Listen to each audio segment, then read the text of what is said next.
From Foxborough Stadium in Foxborough, Massachusetts, the Miami Dolphins 5-2 leading the AFC East coming in. They're here to take on the New England Patriots 3-4 coming in. Standings in the AFC East there reflecting the almost certain Buffalo victory over Kansas City. A New England win would greatly tighten matters going down the stretch for the second half of the season. I'm Jim Lampley with Todd Christensen. And Jim, Don Shula has to like the way his club has been playing lately. Dan Marino struggling over the last two games. Nonetheless, at 5-2, he has to like the way the running game and the defense has been going. Consequently, Bill Parcells is a little bit frustrated by the fact that his team 26th in the league in giveaways with 20 at 3-4 feels that their record should be much better than that. Patriots will get the first chance with the football. One bad piece of news for New England: no great weather advantage in Foxborough today. They'll be playing in Miami-like conditions as November approaches here. Temperature 73 degrees, increasing clouds as the day goes on, but we do not expect rain. So the conditions are ripe, Todd, for a possible shootout to match the one these two teams put together on the first weekend of the year. The springboard toward their present ranking as the number 1 and 2 offensive teams in the league. Jim, you can see right there, two teams nearly 400 yards per game. We mentioned you and I had the opportunity first game of the season to have the most prolific scoring game in the NFL thus far this year. 39-35. Both quarterbacks threw for over 400 yards, a combined 9 touchdown passes. Certainly there's the potential for that today. Drew Bledsoe, 421 yards and 4 touchdown passes in the first meeting between these two teams. They had the football and a chance to win the game at the end, but couldn't get it in, leaving victory to that man, Dan Marino, 473 yards and 5 touchdown passes. You know, you talked to me yesterday. We talked with Dan Marino, and I mentioned that I thought that was the best single game he had played, considering the fact that he had come off that Achilles tendon surgery, and many people felt like, in fact, it was even mentioned in Miami, the possibility of benching Dan Marino. His effort, as you mentioned, the 470-plus yards, 5 touchdowns, put that to rest. The Dolphins will kick. Pete Stoyanovich teeing the football up at the 30-yard line, waiting deep for New England. Number 36 is Leroy Thompson, and number 26 is Corey Kroon.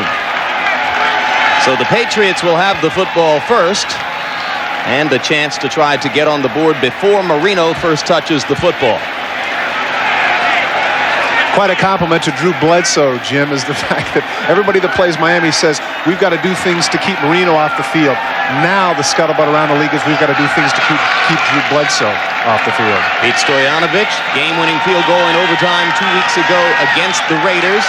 Dolphins coming off a bye week. In that situation, Don Shula's teams are 5-0 over recent years in the NFL. Thompson with the football gets back to about the 26-yard line before he's brought down by a crew of Dolphins.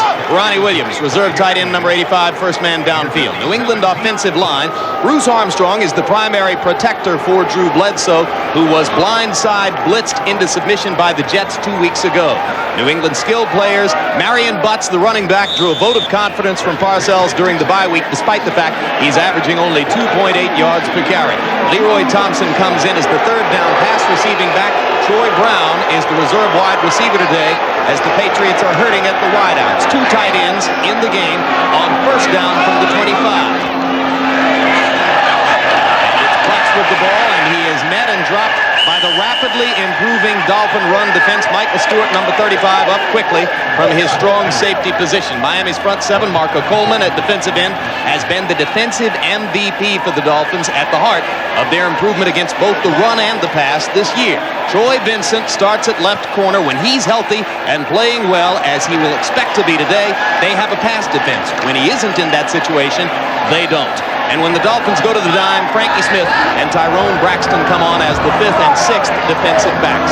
2-yard gain on first down, 2nd and 8 for Bledsoe in the pass.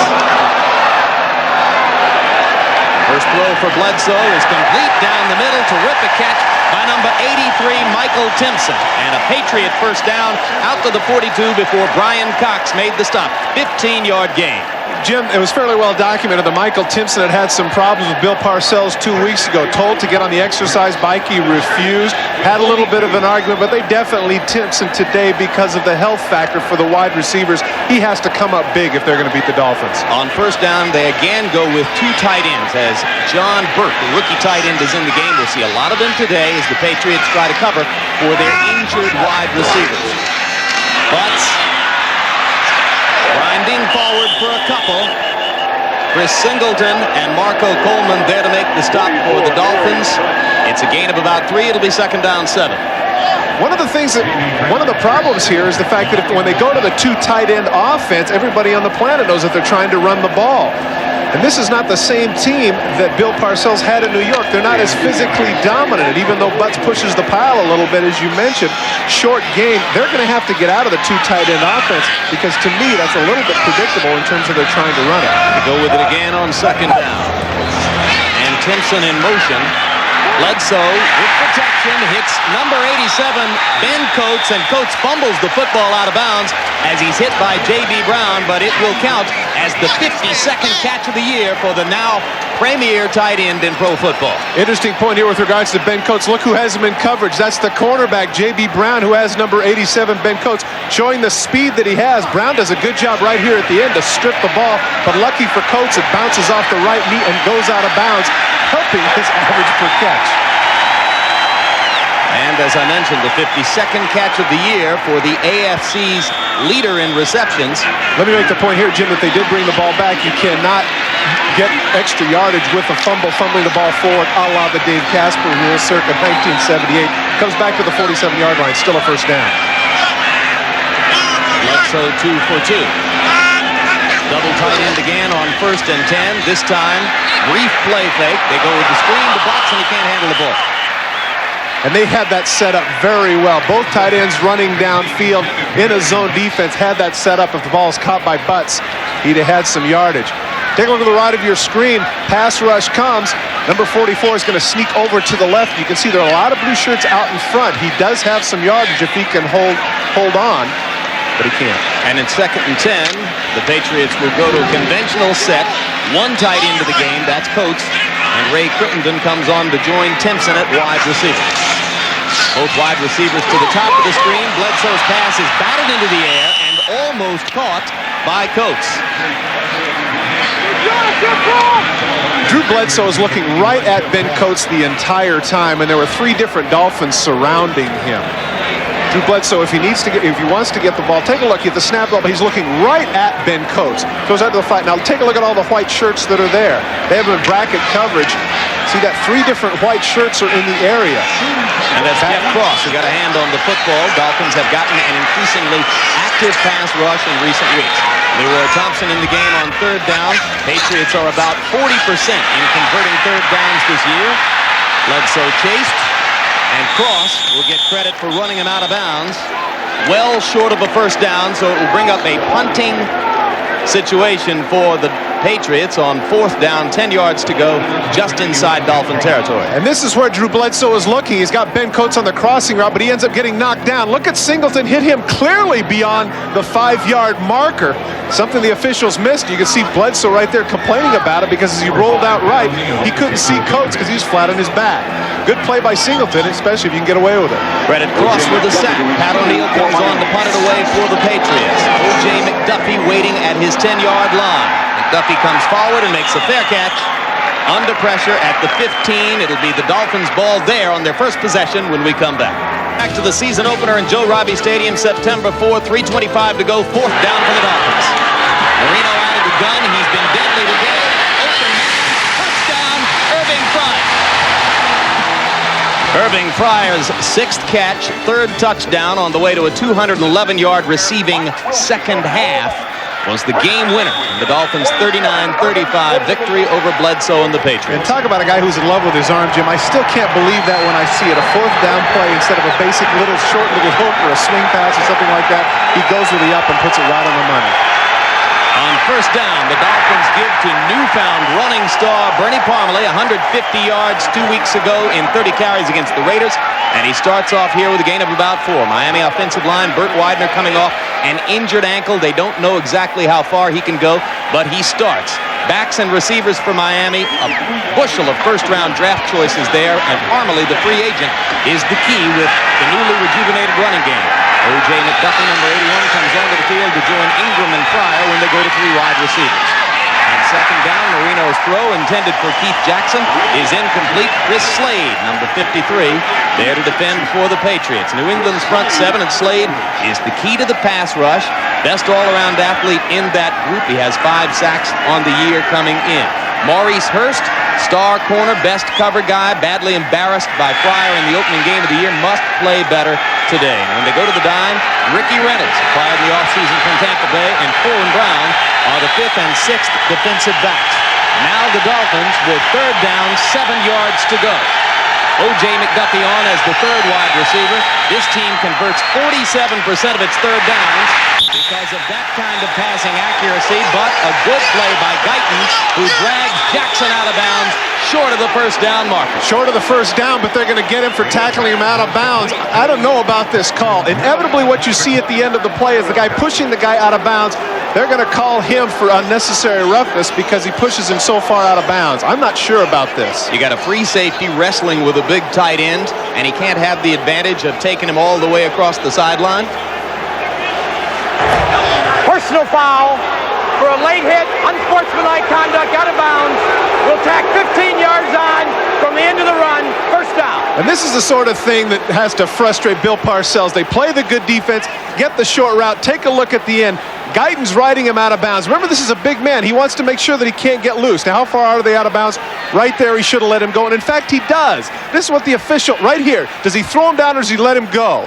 It's completely out of bounds. That's the sort of thing, that's a little bit ticky-tack. You got to let that go.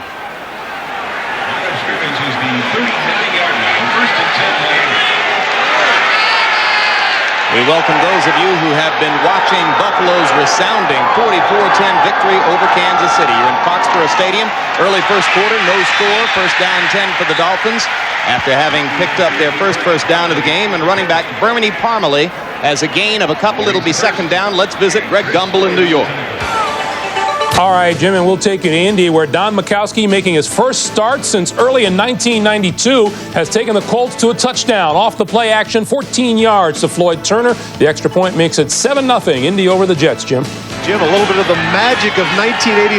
Remember when he was the magic man leading the Packers 10 and 6 Pro Bowl quarterback? Looks like he's still doing it. Interesting decision this week by Ted Marchibroda to start Majkowski over Jim Harbaugh.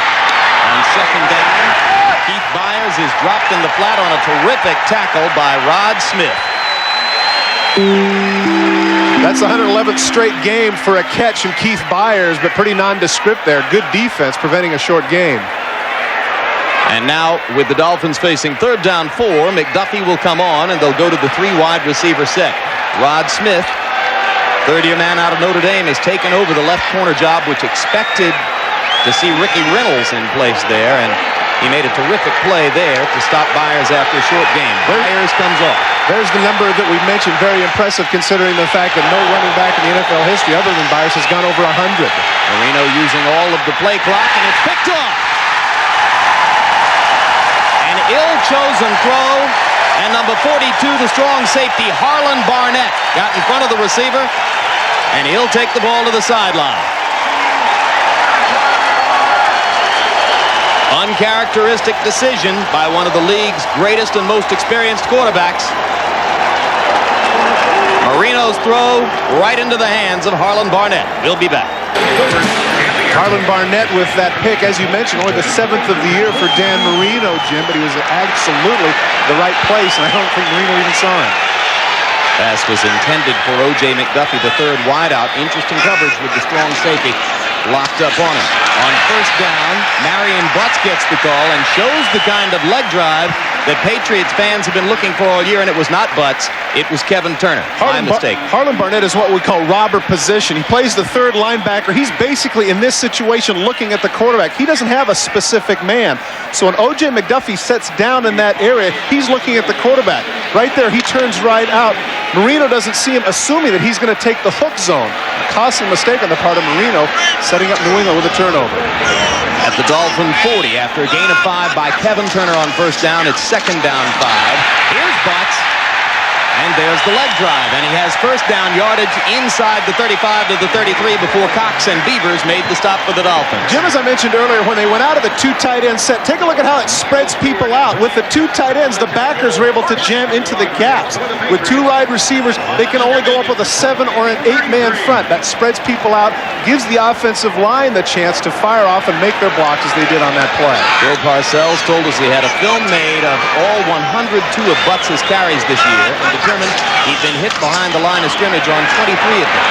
On first down here, Turner again gets the call, and Jeff Cross wraps him up after a gain of perhaps a yard. And that's really significant because Marion Butts is the kind of runner that has to get started. You remember back when he was with the Chargers, Pro Bowl running back in 1990 and I believe 92, over 1,200 yards. The thing that he was able to do is once he breaks through the line, you're looking at 250 pounds with 4.55 speed. But if he can't get started, he can't go anyplace. He's not nifty like a Smith or a Sanders. He has to have a gap. Second down, long yardage. Conventional set, and Bob Cratch, number 61, was the offensive player involved. Chuck Klingbeil, who gets a quick start for the Dolphins, came across.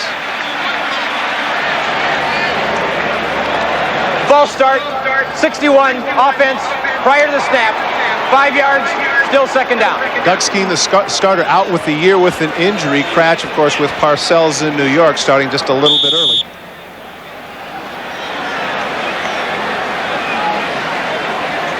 Cratch picked up as a free agent in the offseason as Parcells looked to upgrade the offensive line, and now it will be second down 14. The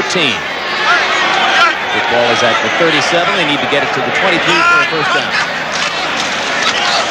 Turner again. And the third-year fullback out of Alabama has a good gain down near the 30-yard line. Brian Cox with the stop for the Dolphins. Good block out front, this time by Marion Butts. Take a look at the wide receiver blocking here to the right of your screen. These might not be the receivers that they wanted to catch the ball, but look at the blocking by Crittenden right there in the face of J.B. Brown, allowing Turner to cut up the field and get the extra yardage. That is a really undervalued skill for wide receivers, and I genuinely think that, Jim, the tandem of Taylor and Rice in San Francisco, they're always talking about how well they catch the ball. They block well, too. Thompson in the game at tailback on third down. Bledsoe throws down the middle, and Turner cannot hold on.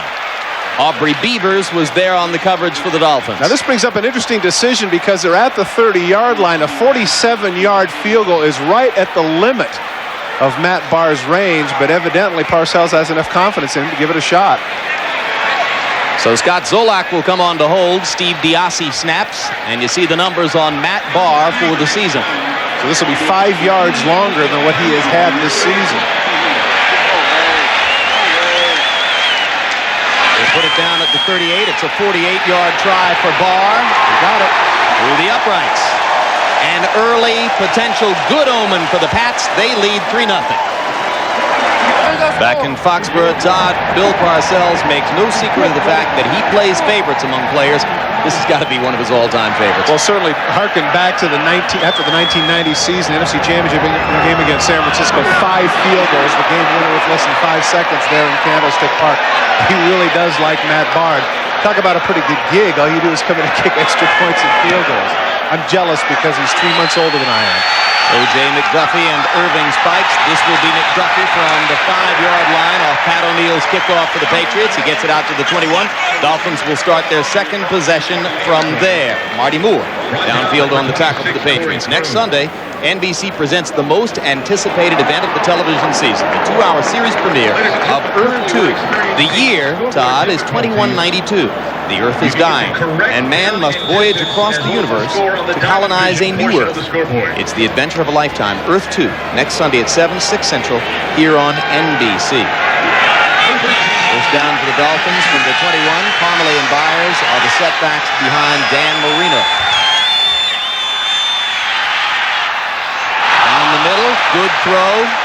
Irving Pryor couldn't hold on. Great effort, though, by Vincent Brown on the dive to distract Irving Fryer. And I think that's the reason he didn't catch the ball. Take a look at Fryer and watch to the right of your screen. At the end, he runs the deep in route. Watch come flying in Vincent Brown right there. That distracted him just enough. Tremendous effort by the inside backer, number 59. 46 tackles leading the league, but also showing that he can come in and cover as well. Slow start for Marino. 2 of 5 so far in the game. 10 yards. 1 interception that ended the Dolphins' first possession. Second down 10. All the time in the world, and Marino finally must dump it off to Jackson, who has a gain of about 6 yards before Dwayne Sabb made the stop for New England. Good coverage from the Patriots secondary that time. After the bye week, Miami has been extremely successful. You see they're undefeated. This is when the bye was instituted during 1990. New England not quite as much, 2-3. So Shula's very happy with the preparation he's had over the last 2 weeks with this Miami club. 5 defensive backs on the field now for the Patriots. And Willie McGinnis, number 55, the first-round draft choice out of Southern Cal, comes on to rush the passer for the first time. Marino gives to Bernie Parmalee. He fumbles the football. And it would appear to be Patriot ball as Rod Smith is there. McGinnis. Smith made the hit, and McGinnis got the football, Todd. That's exactly right. It appeared to me that Parmalee really had a pretty good hole working. Watch to the middle of your screen. He just bobbles it right there. He gets a little bit up by the shoulder pads. He was lucky that it bounced back to him. Smith makes the stick, and he was lucky there. His helmet actually knocked the ball back into the crook of his elbow. A little bit of a break there for the Dolphins. All right, so no fumble loss. Instead, it is 4th down for the Dolphins, and Jim Arnold comes on to kick it away. Arnold standing inside his 15 at the 13, and deep to receive for the Patriots is number 86, Troy Brown. Arnold's punt, very high. Brown calls for a fair catch, backs up to his 31 to make it. And the Patriots will have the football, leading 3-0 after a 42-yard punt. Drew Bledsoe having an outstanding season. He is on pace to break some records. Take a look at this. When Dan Marino threw for over 5,000 in 1984, everybody was shocked. Now at the pace that Bledsoe is going, he's got a shot at nearly 5,300. Now that's a mixed blessing, and later when we get a chance to show you an interview we had with Bill Parcells, he will mention that. But even though it is exciting and Bledsoe likes the opportunity to throw as much as he does, they want to integrate some more balance. Bledsoe also stands to break the record for attempts if he continues at his present pace, threaten the record for completions, and perhaps break that one too. But untouchable would appear to be Marino's record of 48 touchdown passes. Hits on first down, big yardage. Across the 40 to the 45-yard line, Chris Singleton finally runs him out of bounds, a 15-yard gain. One of the better moments of the year for the newly acquired Patriot running back. Take a look at Kevin Turner, the fullback, number 34, with the lead block. Watch number 34 on J.B. Brown just take his legs out completely, and that's the gap that enables Butts to get to the outside. As I mentioned, 4.55 speed. Chris Singleton with a little bit of a hand on the face mask, but not enough to warrant a flag. Good non-call by the officials. So Coach straightening up Aubrey Beavers, too. It's first down from just inside the 45-yard line. And this time, the Dolphins get penetration against Butts and drop him for a loss. Tim Bowens, number 95, the new mainstay of the Dolphin run defense. First-round draft choice out of Mississippi coming along to make the hit. And there's a look at Bernie Parmalee, who we are told sustained a dislocated thumb on that last possession when mishandling the football, and expects to be back anyway. And take a look at the possibility next series or later on in the quarter to see Cleveland Gary, former 1,000-yard rusher for the LA Rams, get integrated into the mix, Jim. Second down 14 after Butts' loss of 4 on first down. I don't know what the count is doing to Bob Cratch, but he is really struggling now. That's twice in the last 2 series that he's jumped. 61 offense, fire the snap, 5 yards, still second down.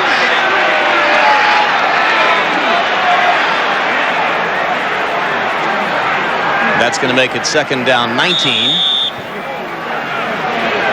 A little bit of a flex. Watch number 61. There's the flinch. Just can't do it. Klingbeil heads up and pushing him back.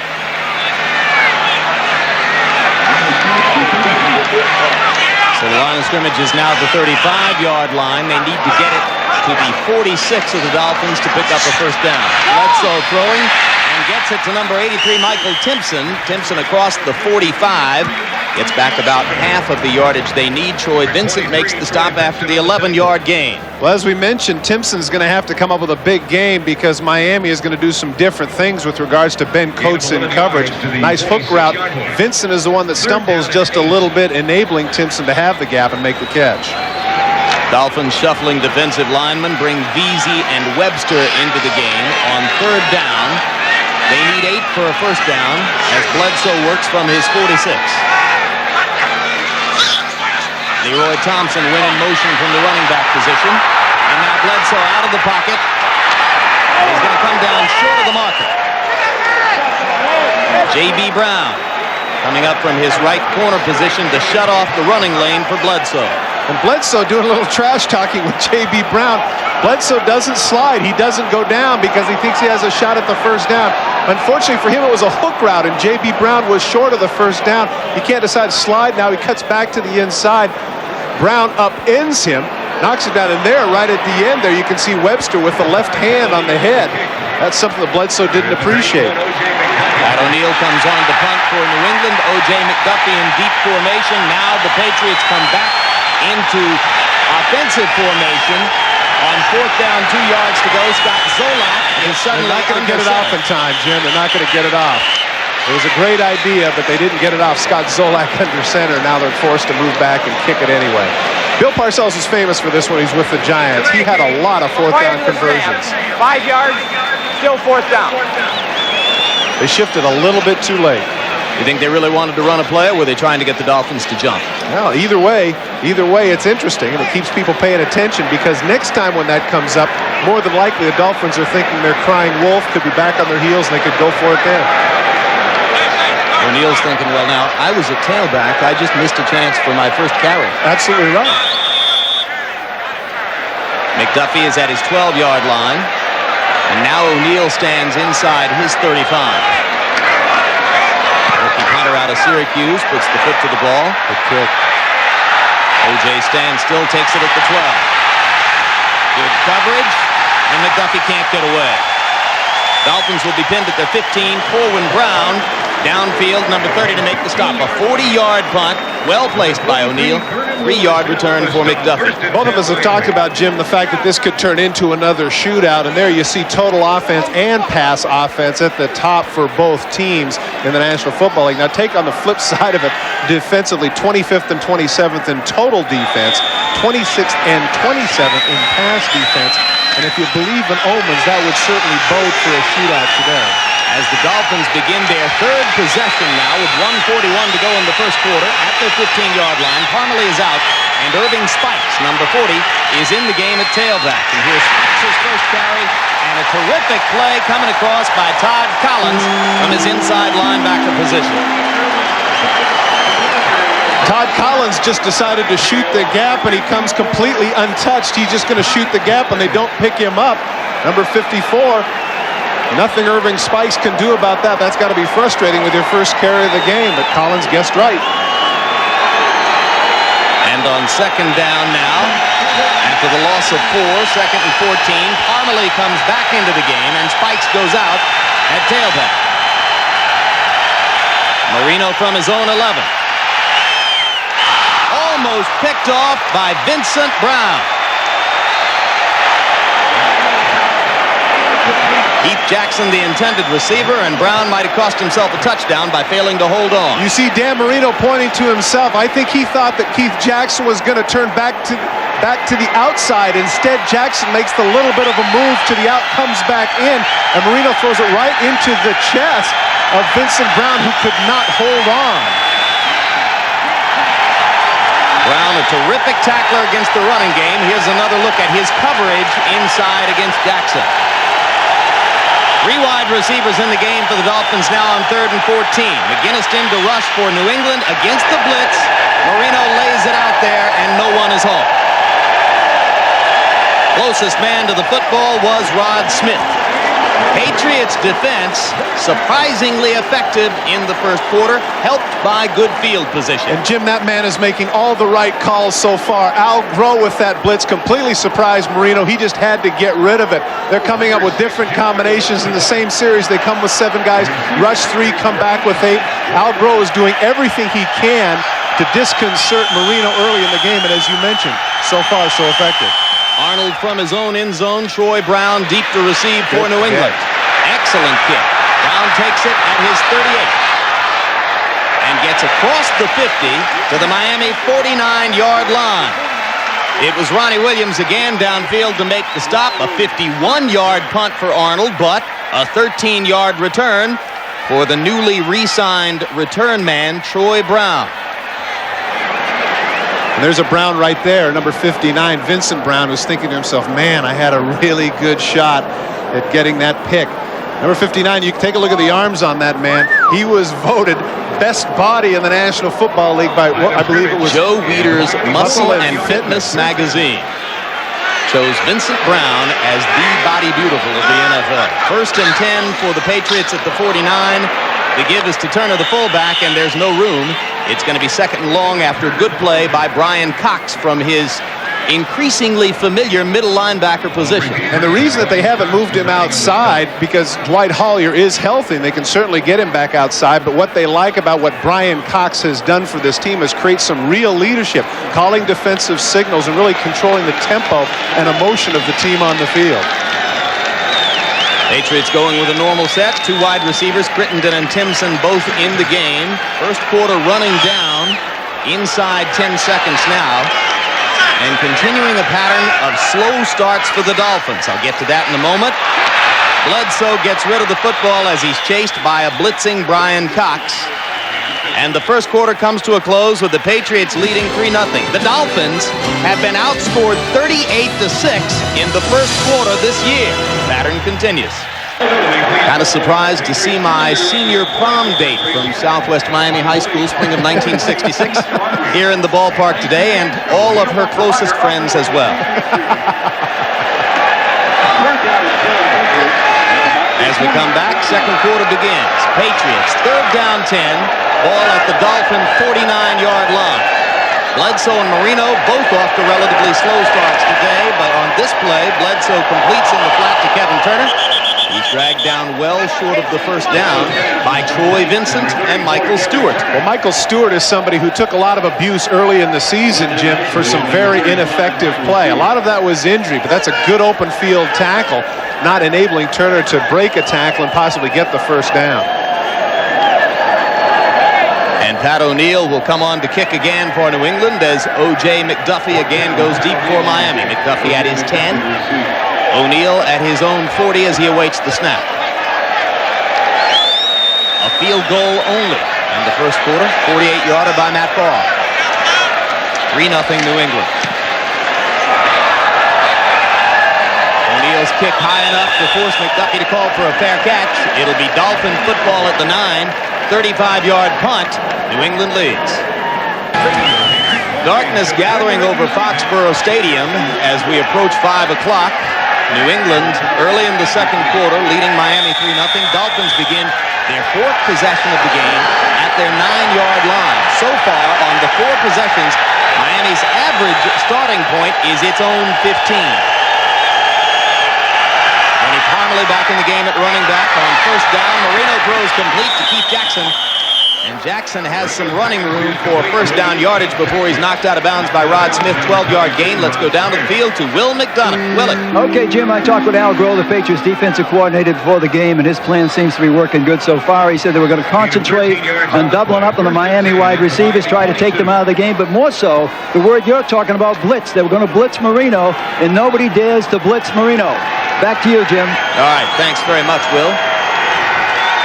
We go back to Will for a little personal story a little bit later on. On first down 10, the Marino first down completion to Jackson. The give is to Parmalee, and Parmalee has a gain of about 8 yards. Pretty good job following blockers before Vincent Brown made the tackle for the Patriots. One of the great human interest stories of the year has to be Bernie Parmalee 3 years ago working in a UPS office, and of course special teams primarily until 2 weeks ago against the Los Angeles Raiders, when he had 150 yards on 30 carries, really establishing himself in that game as an excellent running back. I guess the big question, Jim, is whether or not 2 weeks ago was an aberration or if it's something Parmalee can continue. After the gain of 9 on first down, Parmalee this time has 4 more and another Dolphin first down. Again, Vincent Brown with the tackle. Don Shula on the subject of Bernie Parmalee, who is his team's special teams captain. Shula gave Parmalee 2 game balls for the Raider game, offense and special teams, and said that he had never, ever done that with an individual player before. And during my playing career with the Raiders, I don't recall it ever happening either. It's amazing. Marino's throw intended for Irving Fryer, a little short, and Rod Smith there on the coverage for the Patriots. Dan Marino just a little bit short coming with the rush. He has the time. Shortens it just a little bit, but of course Fryer was slipping coming out of the break. Dwayne Sabb at his ankles, checking Marino's shoe size. Incompletion, second down 10. Marino 4 for 10 for 27 yards with 1 interception. Ball at the 36.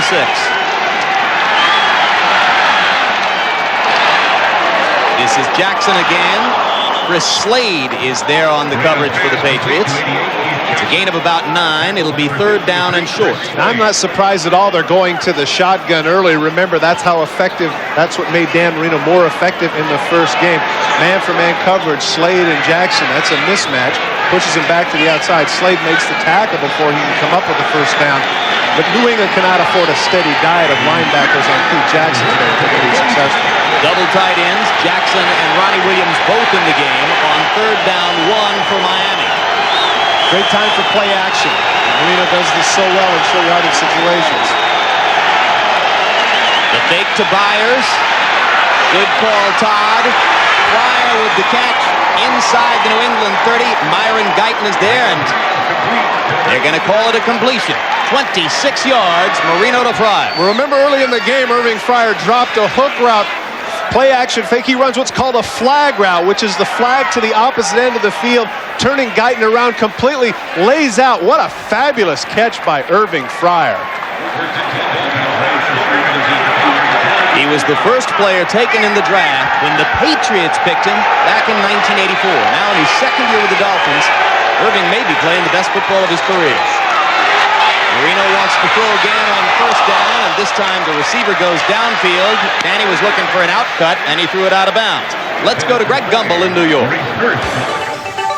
All right, Jim, in Los Angeles, the Raiders scored the first time they had the ball, capping the drive. Harvey Williams from 2 yards out. They have gone to the second quarter now, and L.A. leads the Oilers 7-0. Jim and Todd?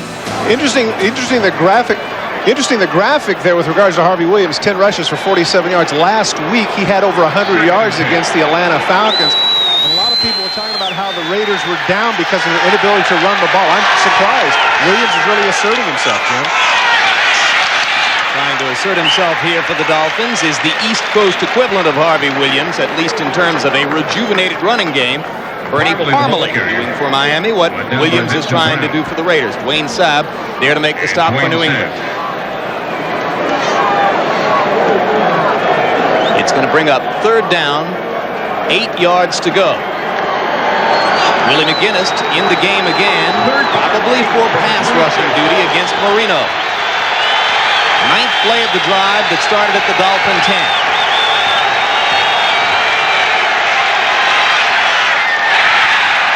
Double coverage for Fryer, and Marino threw it past him. 2 flags in the middle. 2 people saw the same thing.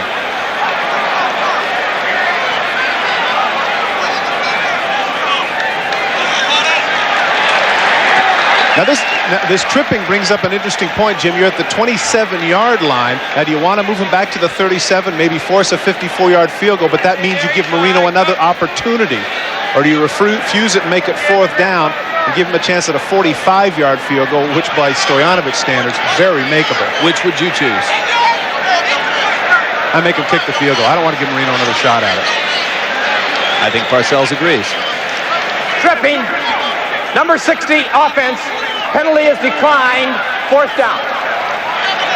Call was against Bert Widener, who, as we mentioned at the top, is coming back from an ankle injury today. Right here at the bottom, you can see the trip. He sticks out the leg and tries to get him.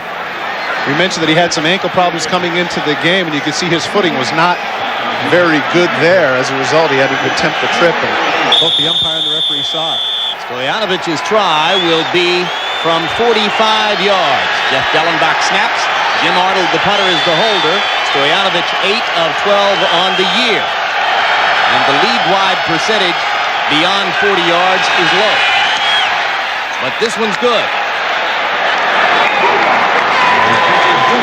As Stoyanovich nails it from 45 to tie the football game 3 apiece, 10:18 to go in halftime. We are back in Foxborough Stadium. Jim Lampley along with Todd Christensen. 10:18 to go in the second quarter. The Dolphins having just tied up New England at 3 apiece on Pete Stojanovich's 45-yard field goal.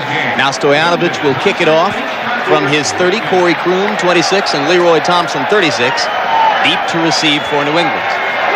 And I think I'm a little bit surprised. You and I had anticipated the possibility of another shootout. Now here we are, 10:18 remaining in the half. Score tied at 3. Obviously, this 2 weeks was spent hearing their defenses for this very game, and as a result, it's a lot tighter contest. I don't think anybody had anticipated. I think both defensive coordinators, Tom Olivadotti and Al Groh, took it as a personal challenge to see to it that this was not a repeat of September 4. This is Thompson. And the former Penn State running back is knocked out of bounds just across the 20-yard line. Quickly, let's check in with Greg Gumbel in New York. All right, Jim, in Denver, John Elway on the move to the right side when things get a little tense. 1-yard touchdown pass to Jerry Evans. Matt Stover has a field goal for Cleveland. They're into the second quarter now. The Broncos leading the Browns 7-3. Jim, back to you. I think it's interesting, Jim, that here is a situation where you've got Cleveland 6-1. 6-1 going into Denver 2-5, and Cleveland's still an underdog. Clearly, people do not respect what Cleveland has done thus far. And they have a little respect for Mile High Stadium, despite what the Broncos have done there. New running backs in the game for New England. Blair Thomas, number 32, comes onto the field at tailback for the first time. Sam Gash will block in front of him as the fullback, and on first down, Thomas, with his first carry of the game, has about a 4-yard gain. It'll be 2nd and 6. Brian Cox with the tackle. Well, 2 weeks ago against the Jets, Blair Thomas had around 70 yards and went in for a touchdown. And when we talked with Bill Parcells yesterday, he mentioned the fact that Thomas was going to get a fair share of carries today.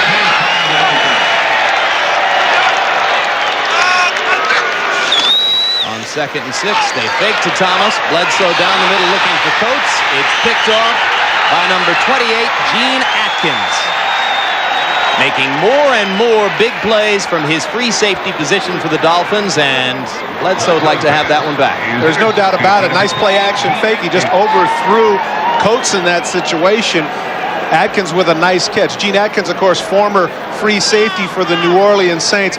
Coates not wide open there. Give Cox credit for the one who cuts in front, takes Coates out of the play. He loses his vision, does not continue to run, actually cuts off the path of Ben Coates. Atkins, Johnny on the spot with his hands underneath the ball. Great catch by number 28. And the 21st turnover of the season for the Patriots. The 12th interception this year thrown by Drew Bledsoe. First down Dolphins. A rare piece of good field position at midfield. Bernie Parmalee shows his ability to cut back inside. Myron Guyton makes the stop after a gain of about 5. It'll be 2nd down 5. And that 12th interception, as you mentioned, Jim, that is another category, unfortunately, for Drew Bledsoe that he leads the National Football League in. 21 giveaways, as you mentioned now, for the Patriots, and that is just driving Bill Parcells crazy. Bledsoe now 4 of 9, 40 yards, 1 pick in the game. Those numbers not too dissimilar from those put up so far by Dan Marino. On 2nd and 5, Marino steps away from the rush, sees the flag goes down, and then throws to Keith Jackson for a completion and a potential first down, depending on the penalty call. Vincent Brown was there for the Patriots. They didn't even wait for Jackson to get touched. It was such an automatic holding call when the referee threw it. They didn't even bother to wait. 60 offense, 10 yards, still second down. And there's Widener, the fifth-year player out of Kent State, coming back from an ankle injury this week. Second call of the game against Burt. Jackson comes out from his tight end position. Brown pushes him out, then he comes back to the inside. Brown falls down. Now watch at the end of the play. Now Brown hustles over. Watch number 60, your right guard, coming inside. Take a look at, yeah, he's got a stranglehold right there. Good call by the official with his arm around his neck. Holding on to Mike Pitts. Marino again. This time it's number 41, Keith Byers, and Byers breaks 2 tackles. To move past the chain, Guyton and Brown were there. 19-yard gain for the Dolphins.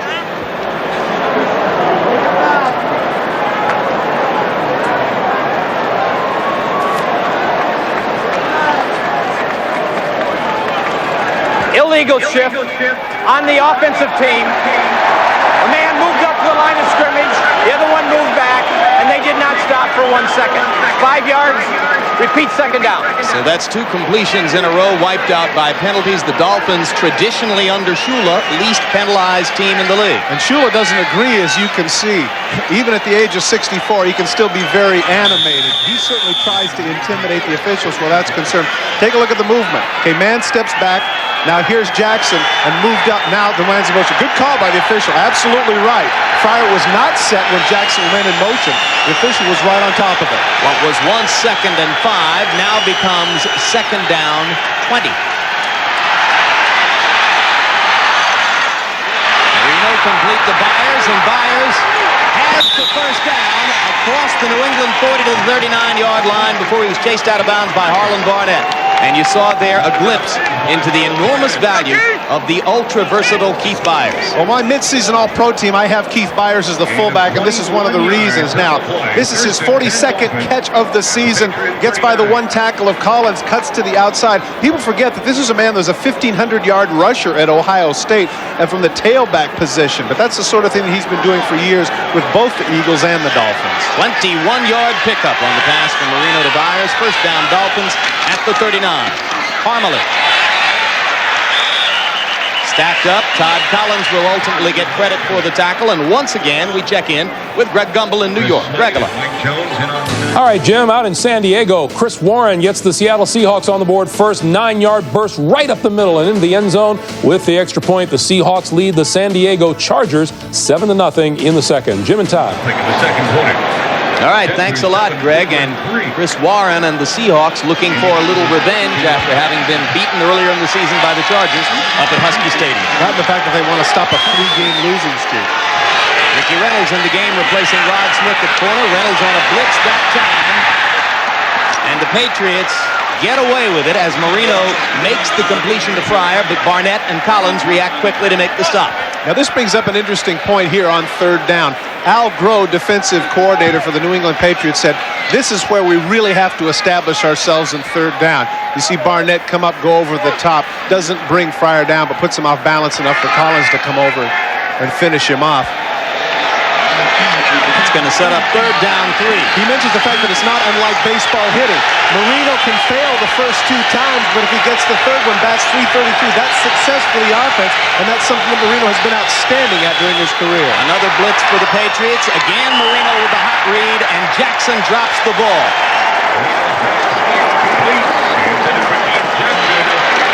Now, for most teams, this is the no man's land. This is where 4th and 4 at the 33-yard line you're inclined to go for. But the Dolphins have one of the great long-distance kickers in the National Football League in Stojanovic, so they're going to go for it. Ball's a little bit behind, but that's catchable. Jackson should have had it. Myron Guyton there to wrestle with him, but as you say, I'm sure that Keith would tell you that he should have caught the football. 4th down 3 for the Dolphins. Stojanovic again. This attempt will be from just beyond 50 yards. Made a 45-yarder on the last possession. He makes a 50-yarder here.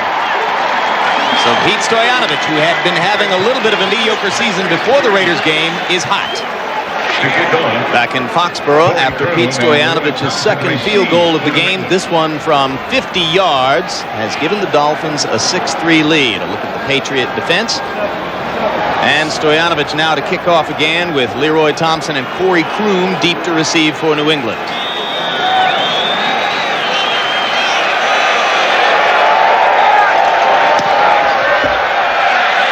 Dolphins playing without the man who was up till now their best kickoff coverage guy, Bernie Parmalee, because Parmalee in his regular running back role no longer covers kickoffs. Thompson with the run back gets to the 29. Tyrone Braxton made the stop for the Dolphins. Take a look at the flight of the ball. It knuckles ever so slightly at the top, and for some inexplicable reason, the kickers beyond 50 yards this year have been very poor. 4 for 30.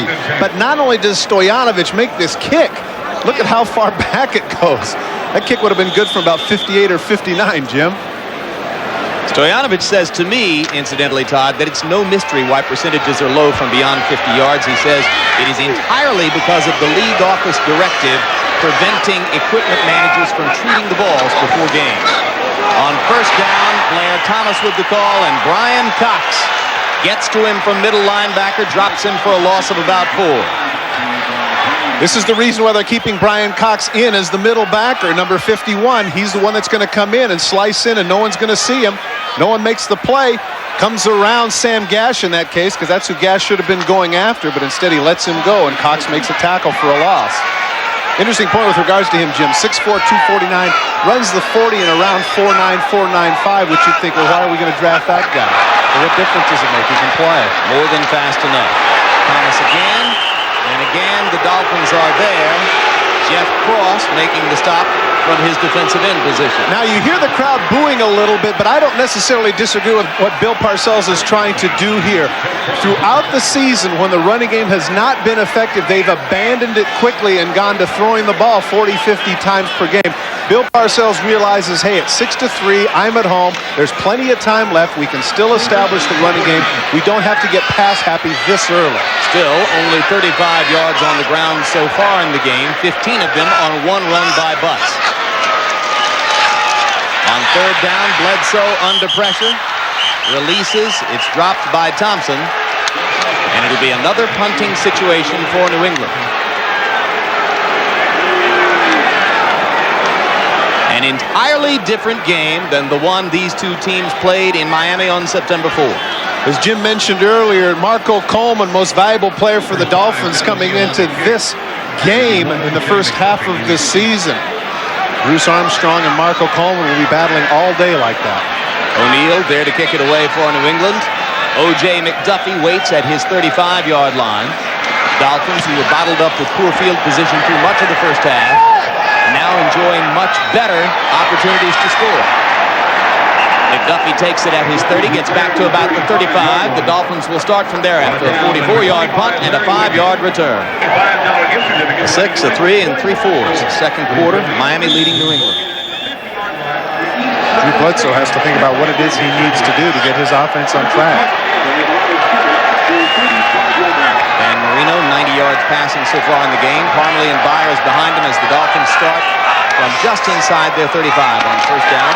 It's Parmalee with the ball, and good yardage across the 40. Aaron Jones dragging him down, number 97 from behind. But not what they want to see, 9 yards downfield. Good push by the right side of the offensive line of the Dolphins, and Parmalee shows his vision, cuts back against the grain. Jones gets him down, but not before he picks up 9. All-time leading rusher at Ball State, where one of his teammates is reserve New England running back Corey Kroom. Kroom hasn't gotten the opportunity to go from scrimmage yet. Parmalee finally got that chance a few weeks ago and has made the most of it. Second down, 1 yard to go. Marino, Parmalee, first down Dolphins. Tim Goad made the stop from his nose tackle position. We go back to Greg Gumbel. All right, Jim, in Indianapolis, one for the veterans. 33-year-old Boomer Esiason to 36-year-old Art Monk, 22 yards. Monk's first touchdown as a member of the Jets. The Colts lead is cut in half. It's 14-7, under 5 minutes to play in Indianapolis. Jim? Still amazing to me to think that one human being in the National Football League could catch 900 passes. It's amazing. First down 10, ball on the 46. Completion to Jackson, and Jackson has first down yardage before Ricky Reynolds drags him down for New England. 10-yard gain, and increasingly, Todd, it appears that the Dolphins have found something. Well, what has happened here is it was mentioned when Will McDonough made the point they're going to double-team the wideouts. That means it's going to be costly in terms of Keith Jackson, meaning it's either going to be zones underneath or he's going to get man-for-man coverage with the linebackers.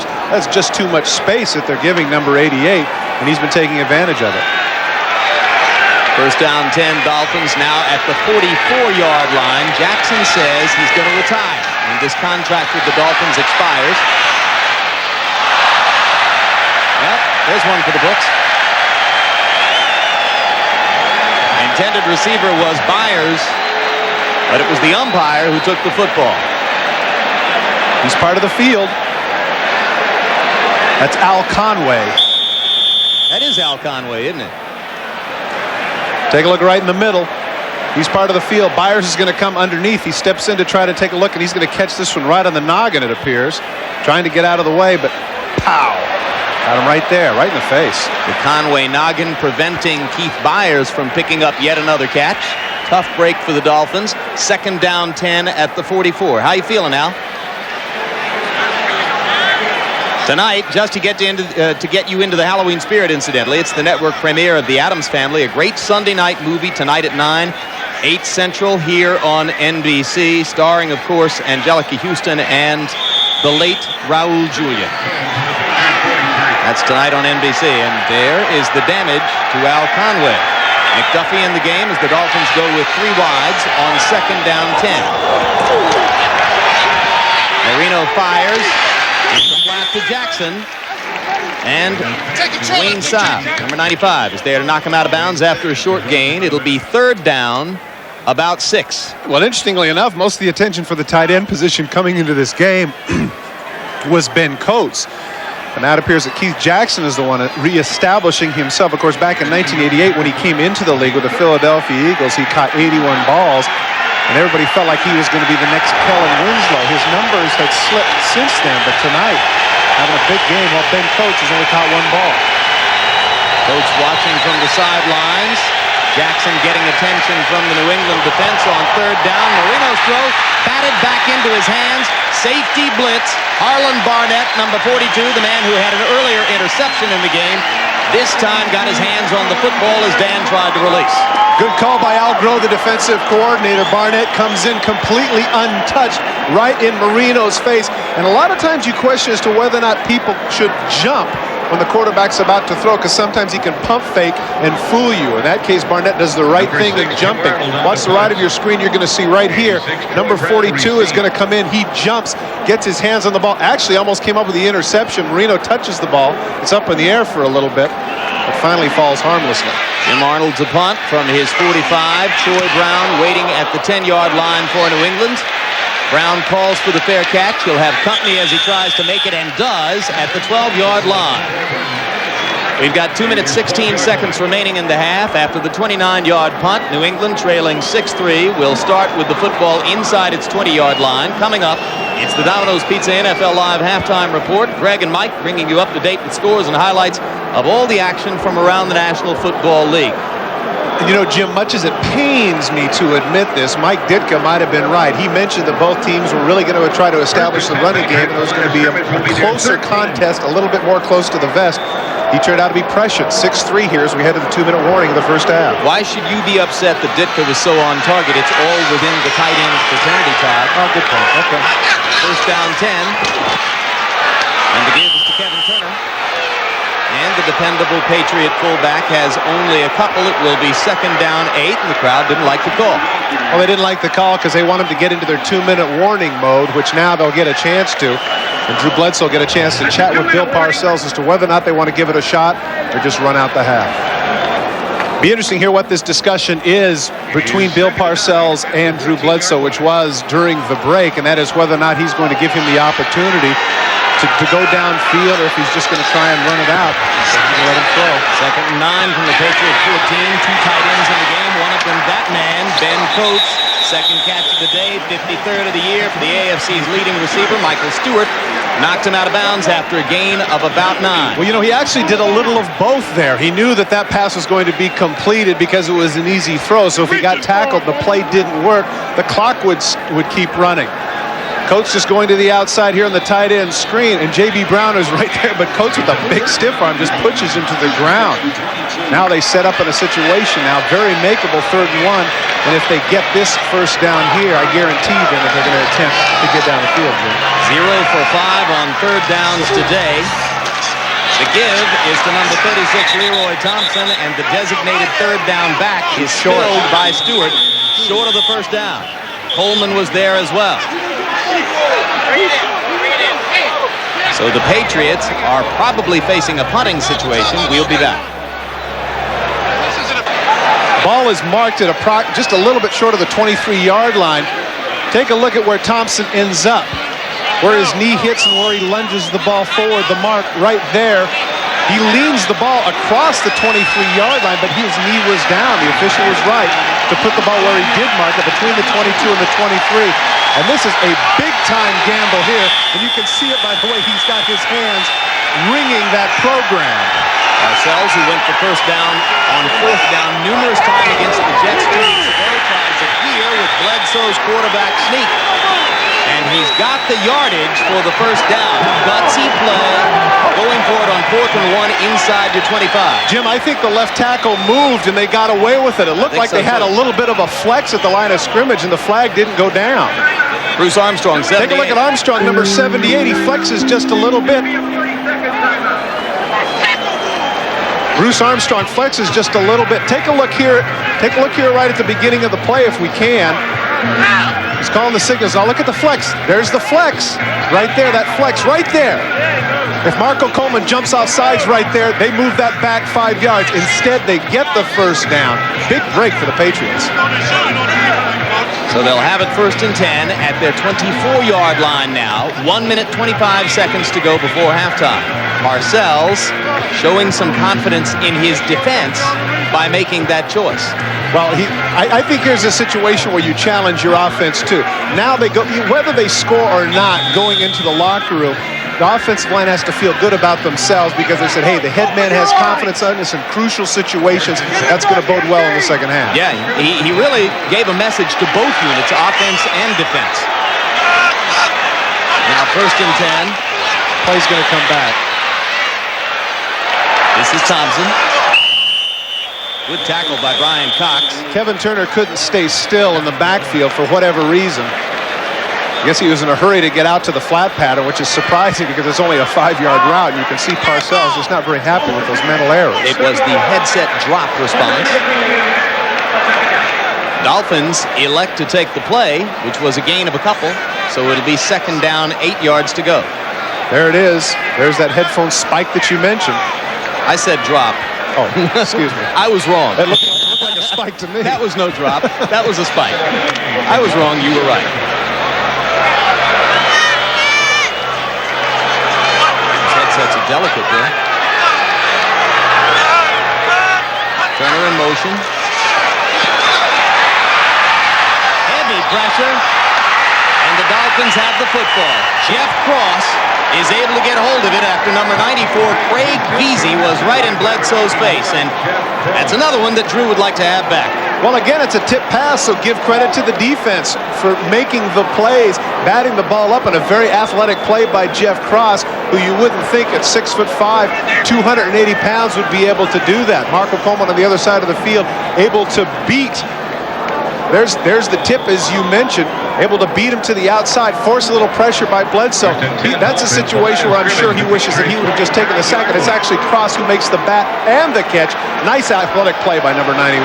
Veazey, Webster, and Coleman were all there on the pass rush. Now Marino with a great opportunity, 1st and 10 from the 29. Throws to Byers, and Byers steps out of bounds to stop the clock. Ricky Reynolds was there with him. And that's the sideways headset spike. Well, in that case, that wasn't a spike, that was a drop. He's really disgusted with that. But again, here's the situation that you mentioned earlier. He had confidence in his defense. If for whatever reason New England can here hold the Dolphins to just another field goal, they have to feel pretty good about themselves. Yeah, when he went for it on 4th and 1 in that position, he was in effect saying, okay, if we don't get it, my defense is going to keep him out of the end zone. We'll only be down 9-3.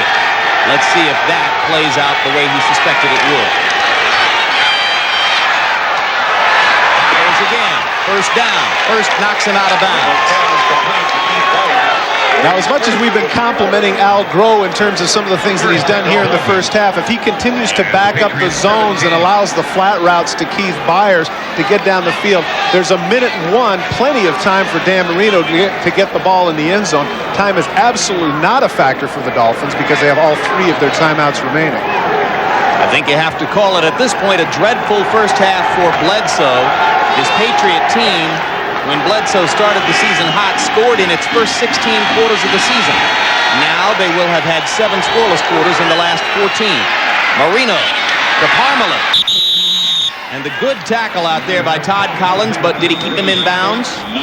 He did, because he did stay in bounds, and that's why Marino had to use the timeout. But he might have gone that direction anyway. Plenty of time for the Dolphins to get it into the end zone with the ball now positioned at the 13-yard line. Well, as you mentioned, the tackle, what the tackle did here was that it forces him to stay in bounds. Collins hustles outside.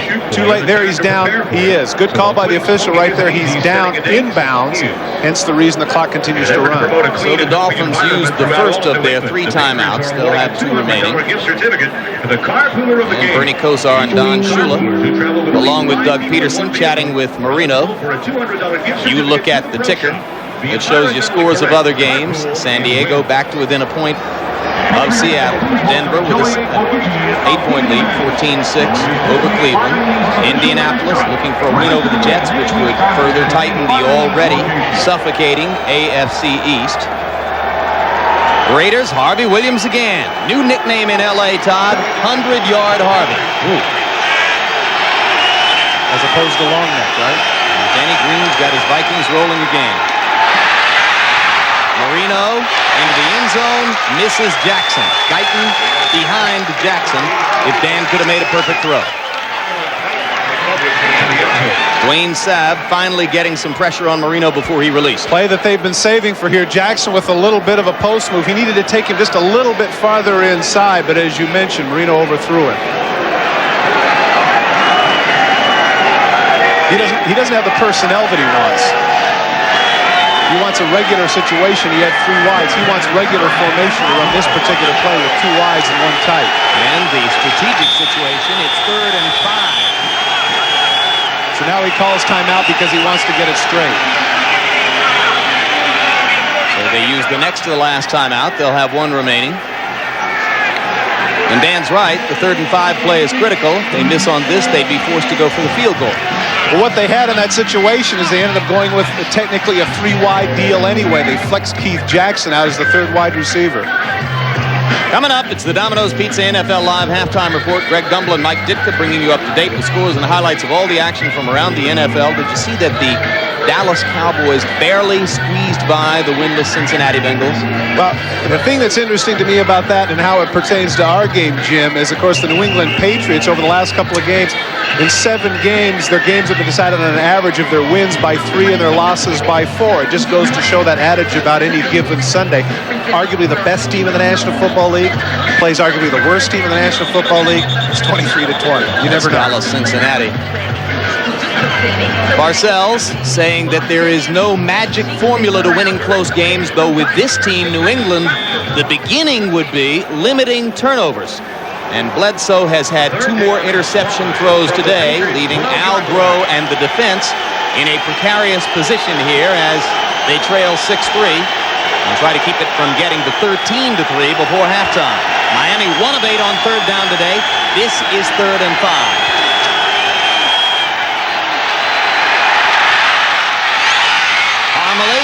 Out of bounds Browns with the first down. Todd Collins again with the touchdown-saving tackle. Another big play by the former free agent running back out of Ball State. The guy that makes the play here, though, Jim, clearly is Dan Marino. The rush starts to get to him. They're in excellent coverage. Now watch him step forward and do the very thing that has made Joe Montana famous. Nobody is going to mistake Dan Marino for the mobility of a Young or a Cunningham, but he did what he had to there to get the first down and stepping up. First and goal. 41 seconds. Dolphins have one timeout. Bernie Parmalee stopped at the 2. Todd Collins again with the tackle. Collins wasn't healthy when the Patriots first played the Dolphins. He's made his presence felt in the first half here. Now Marino looks over to the sidelines to say, do you want timeout here or what do you want to do? He can get everybody up to the line of scrimmage and spike it if he cares to, and then that would leave him with 2 opportunities to get in the end zone. Interesting what the call here is going to be. Patriots have too many men on the field. Maurice Hurst was trying to get off and trying to call timeout at the same time, and let's see what the officials have decided on. I think New England got the timeout.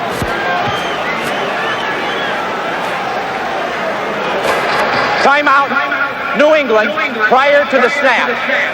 That's their second timeout. It'll be a 40-second timeout. Good decision. You see Todd Collins right there screaming because he sees, as you pointed out, Jim, Hurst, there was no way that he was going to get off the field, so they would have had 12 men giving the Dolphins a free play. Todd Collins, inside backer, seeing that and alertly calling the timeout. I'm not even sure that Hurst would have been the man who was supposed to come off, but as one of the more experienced players out there, perhaps he spotted that there were 12 and decided, hey, I'd better leave if nobody else is going to. Well, that's right. But again, Collins right on top of that. Otherwise, who knows what would have happened. So it will be second down. Scoreboard says 1 yard. I really, because of the, I'm sorry to interrupt, Jim, but because of the confusion of Marino on that situation, they cost themselves there about 18 seconds. Going with the running play, which is a good call on first down, if he would have got everybody up to the line of scrimmage, spiked the ball, then they could have had 3rd and 1 and been able to run or go with a play-action pass with those 2 timeouts remaining.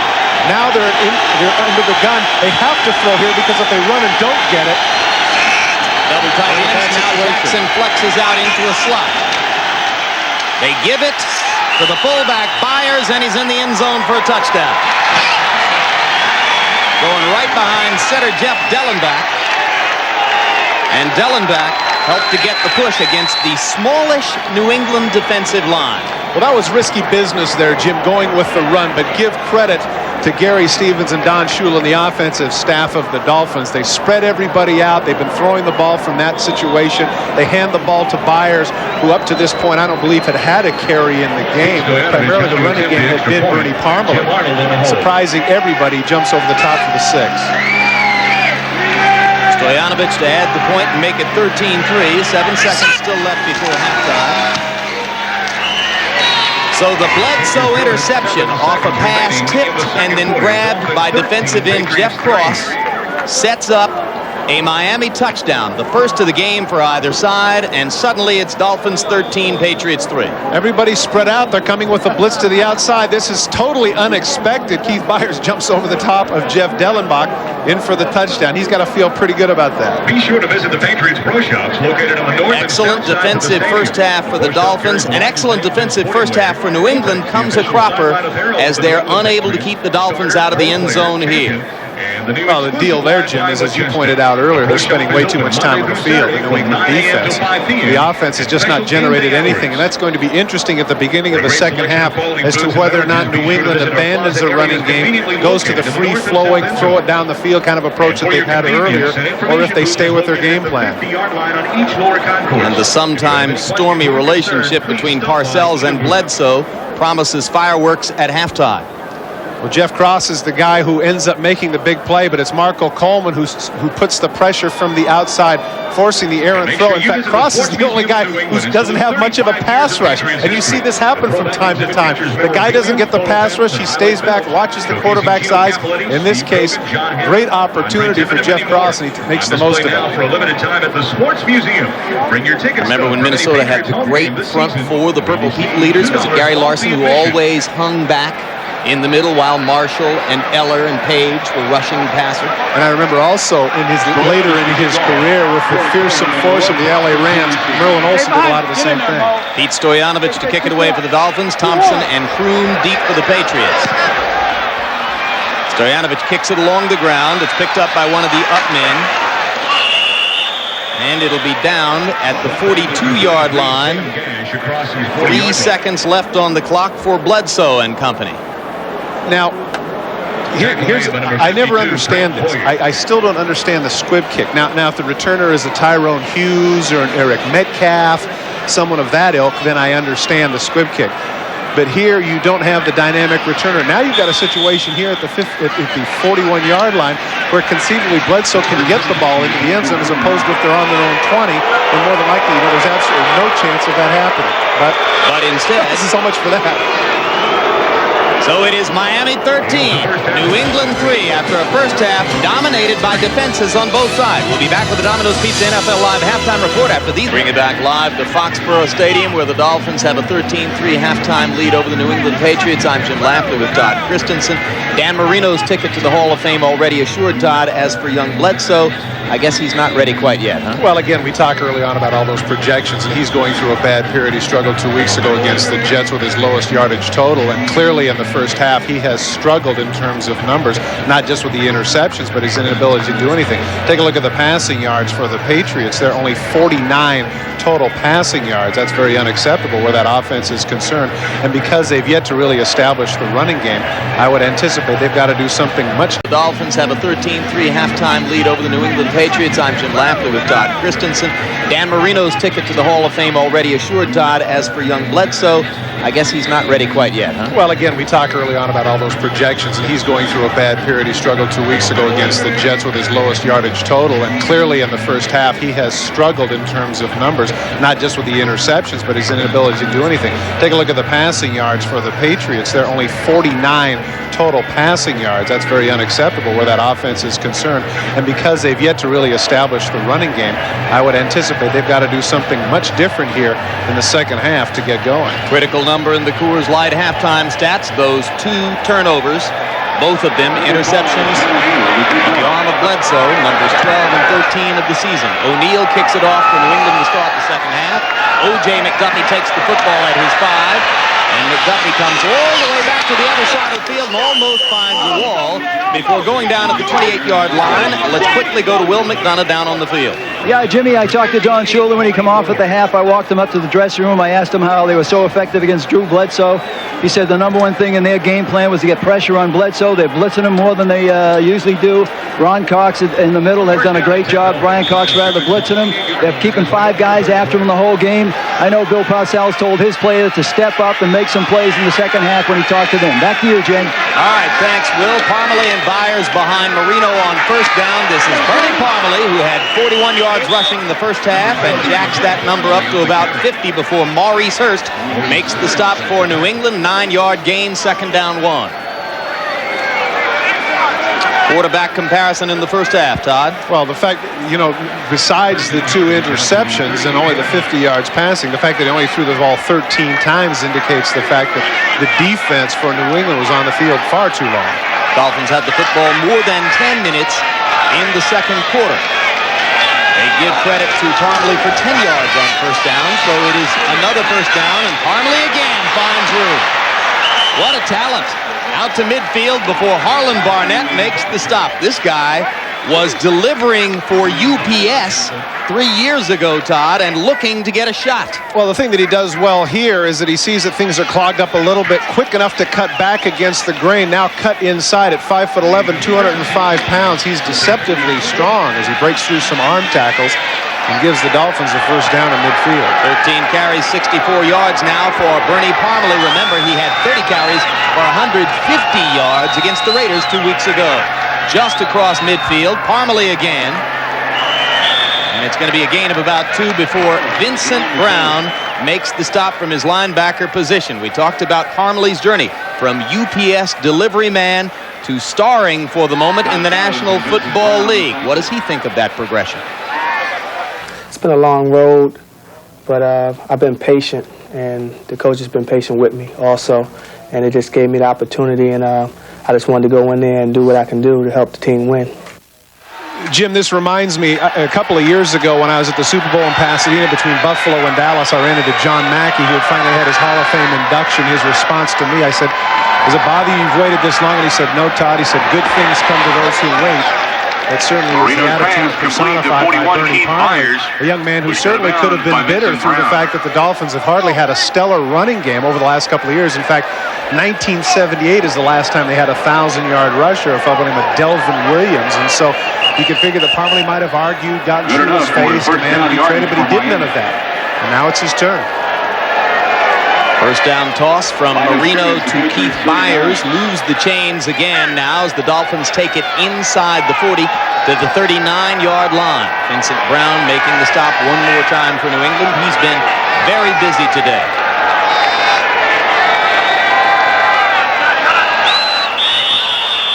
And you saw the reason why that whistle blows.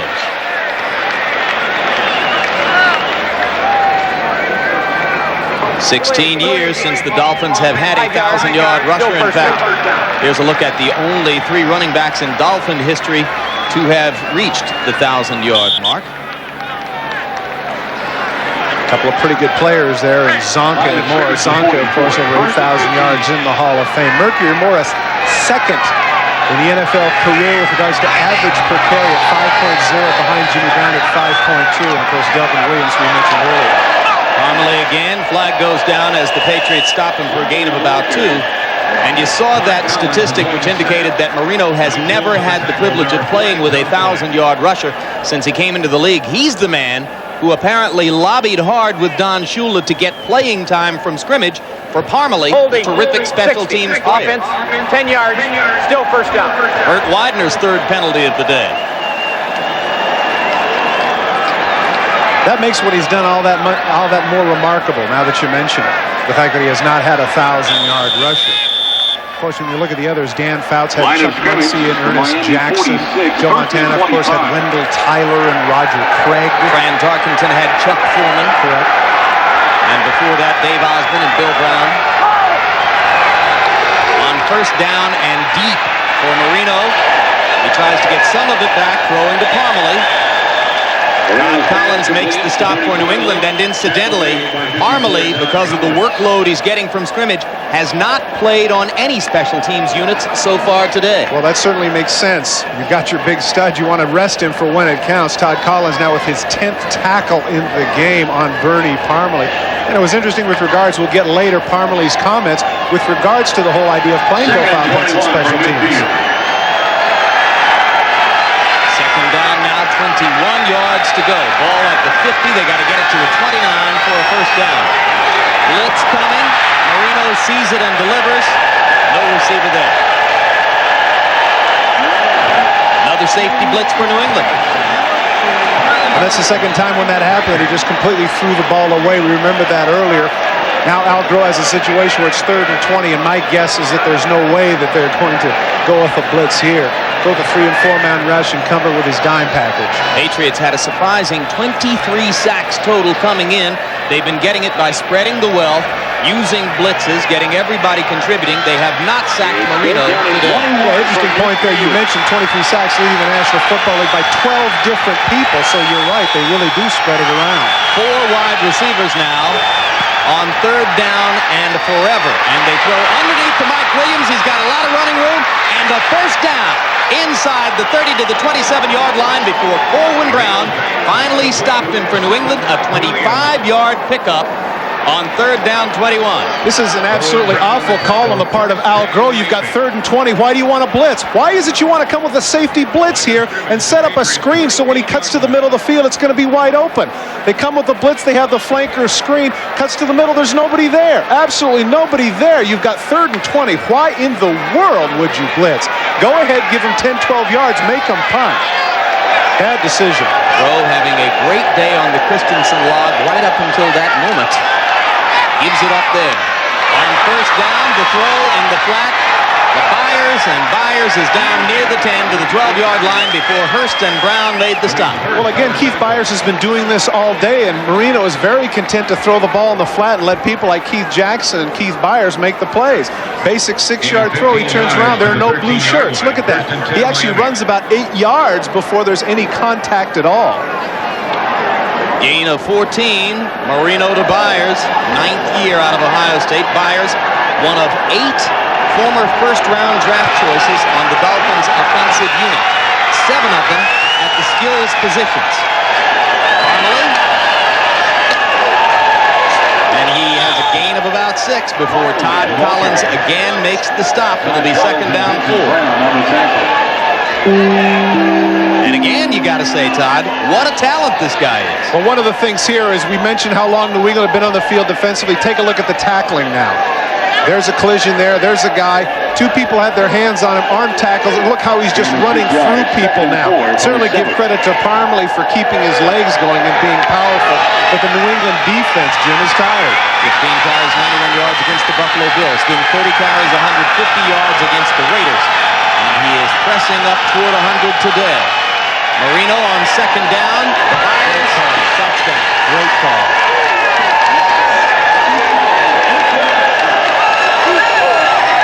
That's what the running game does for you. Running that effectively, they go with the fake. Everybody's with Parmalee. Counter boot fake is what it is. He gets it to Byers underneath for the touchdown. Second touchdown for Byers. The 1-yard plunge with 7 seconds to go before halftime. And now a 7-yard catch for Marino. 18th touchdown pass of the season for Dan Marino.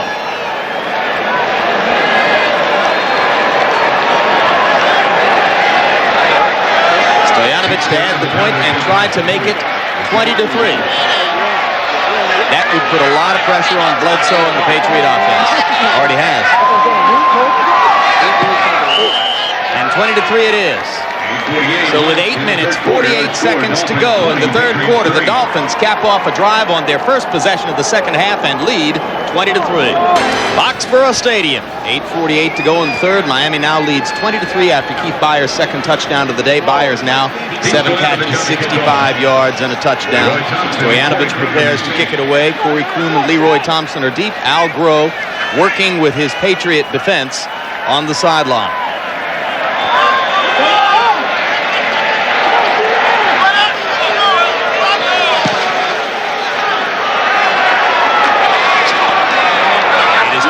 The football.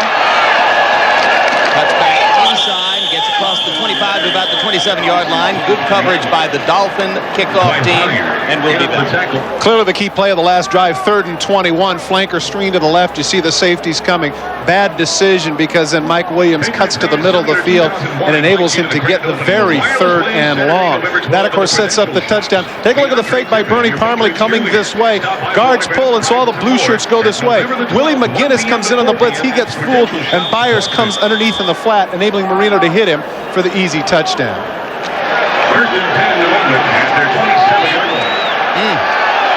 Spectacular piece of impression to start there, Todd. Comes and goes, though, doesn't it? It does. 27-yard line, first down Patriots. Bledsoe trying to get a completion, start to get his confidence back. Goes to Turner in the flat, pick up about 6. It'll be second down 4. Michael Stewart made the stop for the Dolphins. I'm Jim Lampley along with Todd Christensen. Will McDonough on the field with us. 8 minutes, 33 seconds remaining in the third quarter at Foxborough Stadium in Foxborough, Massachusetts, where the Miami Dolphins, leading the AFC East at 5 wins, 2 losses, come in against the 3-4 Patriots. Took a 13-3 halftime lead, largely fueled by 2 interceptions off of Drew Bledsoe, and now score on their first possession of the second half to make it 20-3.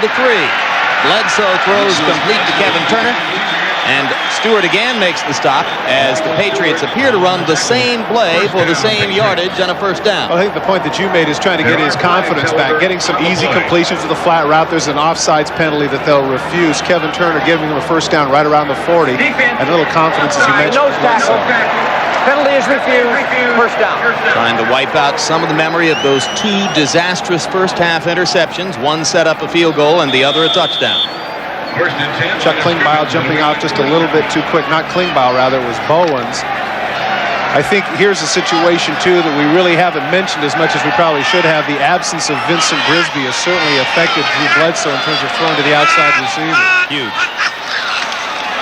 On first down, they give to Marion Butts, and Butts, still trying to establish himself in the eyes of Patriots fans who missed Leonard Russell's 1,000 yards plus from a year ago, is brought down by Singleton after a gain of 3. Second down 7. Well, the thing that stands out there is that Miami clearly will get their average more than likely by the end of the game unless Parmalee continues to run the way he is, and maybe they won't. But 61 yards today. Give credit to the defense of the Miami Dolphins. Give a lot of credit to Tom Olivadotti as well. Somewhat of a beleaguered coach coming into this game, but he's had a terrific game plan. On second down, Bledsoe escapes from pressure and overthrows downfield, trying to get it to Michael Timpson, who didn't have a lot of daylight. And again, your point about Vincent Brisby, the most effective downfield threat for the Patriots, stretches the field for them, makes it tough to cover the other wide receivers. Well, here's what the inexperience shows. With a lot of quarterbacks like, say, Elway or Marino or even Steve Young, they start to scramble and you get a little bit bothered. Bledsoe is a timing quarterback, and because he doesn't see the field quite as well as some of the veteran quarterbacks, when he has to step up and improvise, it becomes difficult. Thompson in it, running back on third down. Bledsoe with an effective throw for a first down. Ray Crittenden makes his first catch of the day. J.B. Brown on the coverage. Drew's now 9 for 17, and this picks up another first down. Gets the crowd back into it a little bit with a third down conversion. Crittenden with a good move. Subtle push on J.B. Brown. Gets away with it. First down Patriots. First third down conversion of the game for New England. Sets them up at the Dolphin 49-yard line.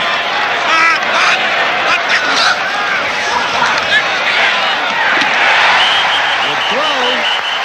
Again, it's Crittenden. They say incomplete. Would have been an 11-yard gain. Looked like a catch, but wasn't.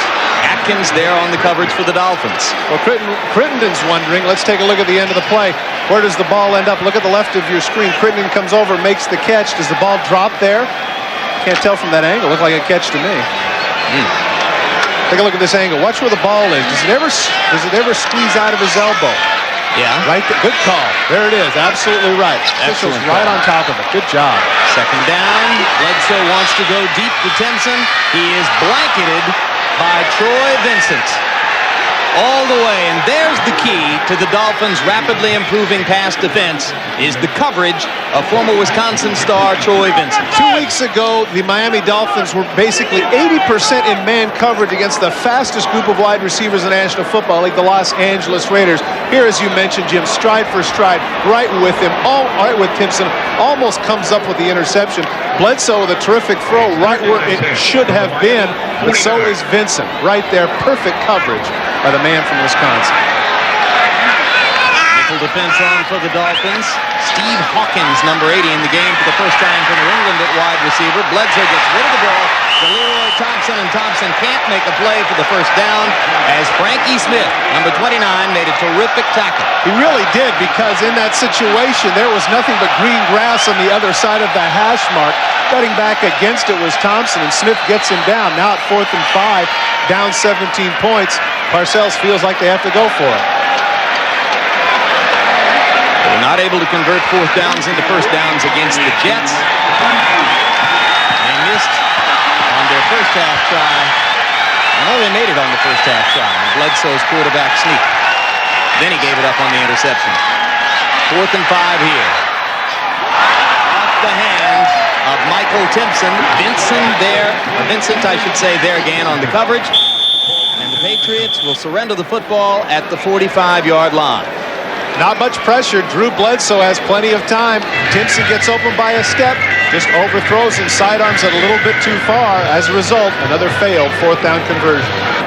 Tom Olivadotti, defensive coordinator for the Miami Dolphins, putting together a tremendous game plan. You see him talking with Gene Adkins there. They've been putting pressure on Bledsoe all day long, as well as the coverage downfield has just been outstanding. And how about Parmalee? There's another terrific cut inside for Parmalee. Myron Guyton finally makes the stop after a 17-yard gain. Well, this just wasn't that difficult to throw, and as you pointed out, Jim, it looked a little bit casual. Side armor by Bledsoe, Timpson coming across. Looks like a pretty easy play, but he throws it too far, and now the Dolphins with the ball and driving. Hey, you're going to throw it on 4th and 5. You have got to buckle down and put the ball on the money. Body English for Coach Parcells there. Not very happy. On first down for the Dolphins after Parmalee's 17-yard rip. They move from the New England 39. Parmalee again with the ball. Could have been dropped for a loss, but carved out a couple. Let's quickly go to Greg Gumbel in New York. Jim, in Indianapolis, Marshall Faulk has scored for the Colts from a yard out, finds his way into the end zone, and the Colts extend their lead over the Jets. It's 21-10, less than 5 minutes to play in the third quarter. Jim and Todd, back to you. All right, thanks, Greg. 8 touchdowns this year for Faulk, all of them at home in the RCA Hoosier Dome. Interesting. He's on a pace for around 19 touchdowns, which is that's tremendous. That's a lot of touchdowns. Yeah, for anybody, let alone a rookie. Second down 8 after Parmalee's 2-yard gain. Play fake. Marino looking to get one on the board and throws it right into the hands of number 42, Harlan Barnett. Second pick of the game for Barnett. Yardage across the 30, and finally Keith Byers, Mr. Do-Everything for the Dolphins, brings him down. And Danny says, well, hey, he was wide open. Yeah, there was a situation where there had to be a broken pattern because he threw into absolutely nothing but blue shirts. 24-yard return for Harlan Barnett off this pick. I think he's thinking that Ingram is going to go to the post. Instead, he goes out to the corner. And as you mentioned, Barnett is wide open. Little bit of an up and down day for Dan Marino. Good enough for his Dolphins to be leading 20-3 over New England, but he's just thrown the second interception to safety man Harlan Barnett. And on first down, Drew Bledsoe fires to Ray Crittenden. Completion, gain of about 8. J.B. Brown on the coverage for the Dolphins. The only thing we can guess here is that Ingram was supposed to go to the post. Instead, he goes to the corner. And as a result, there's nothing in center field except for Harlan Barnett. Timing route. Dan Marino just throws this one way downfield, and who can explain it? The lonely safety, Harlan Barnett. Dan usually has something to say after instances like that. He is the leader type, you know. Second down 2. Bledsoe throws to Leroy Thompson, and Thompson got some yardage across the 50 to the 46-yard line. Number 28, Gene Atkins of the Dolphins, there to make the stop. Aubrey Beavers was around as well, but it's a 15-yard gain for the Pats. Well, don't forget, Leroy Thompson is the man that took the place of Barry Foster last year when he got injured, rushed for over 700 yards in his stead. He can do something with the ball after he catches it. Native of Knoxville, Tennessee, showing some nice moves and speed on that 15-yard gainer. First down Patriots. Ball at the Dolphin 46.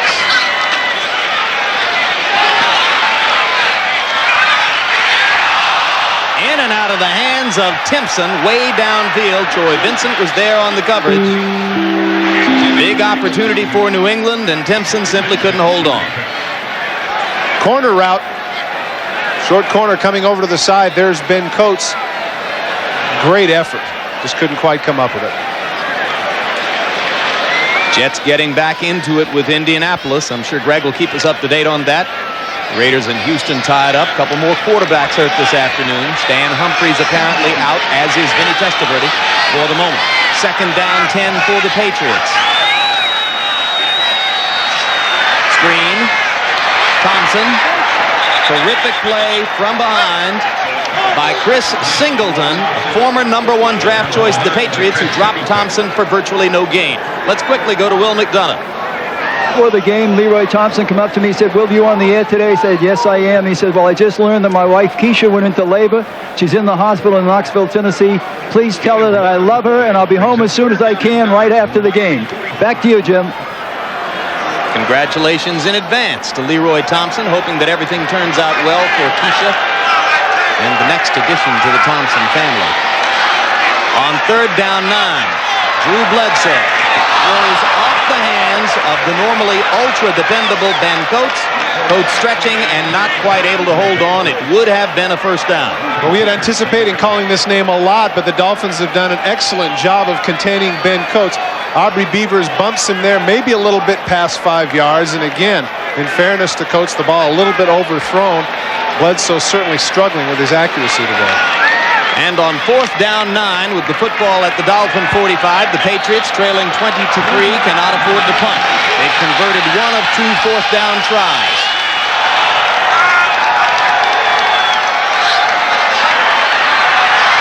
And they won't convert this one.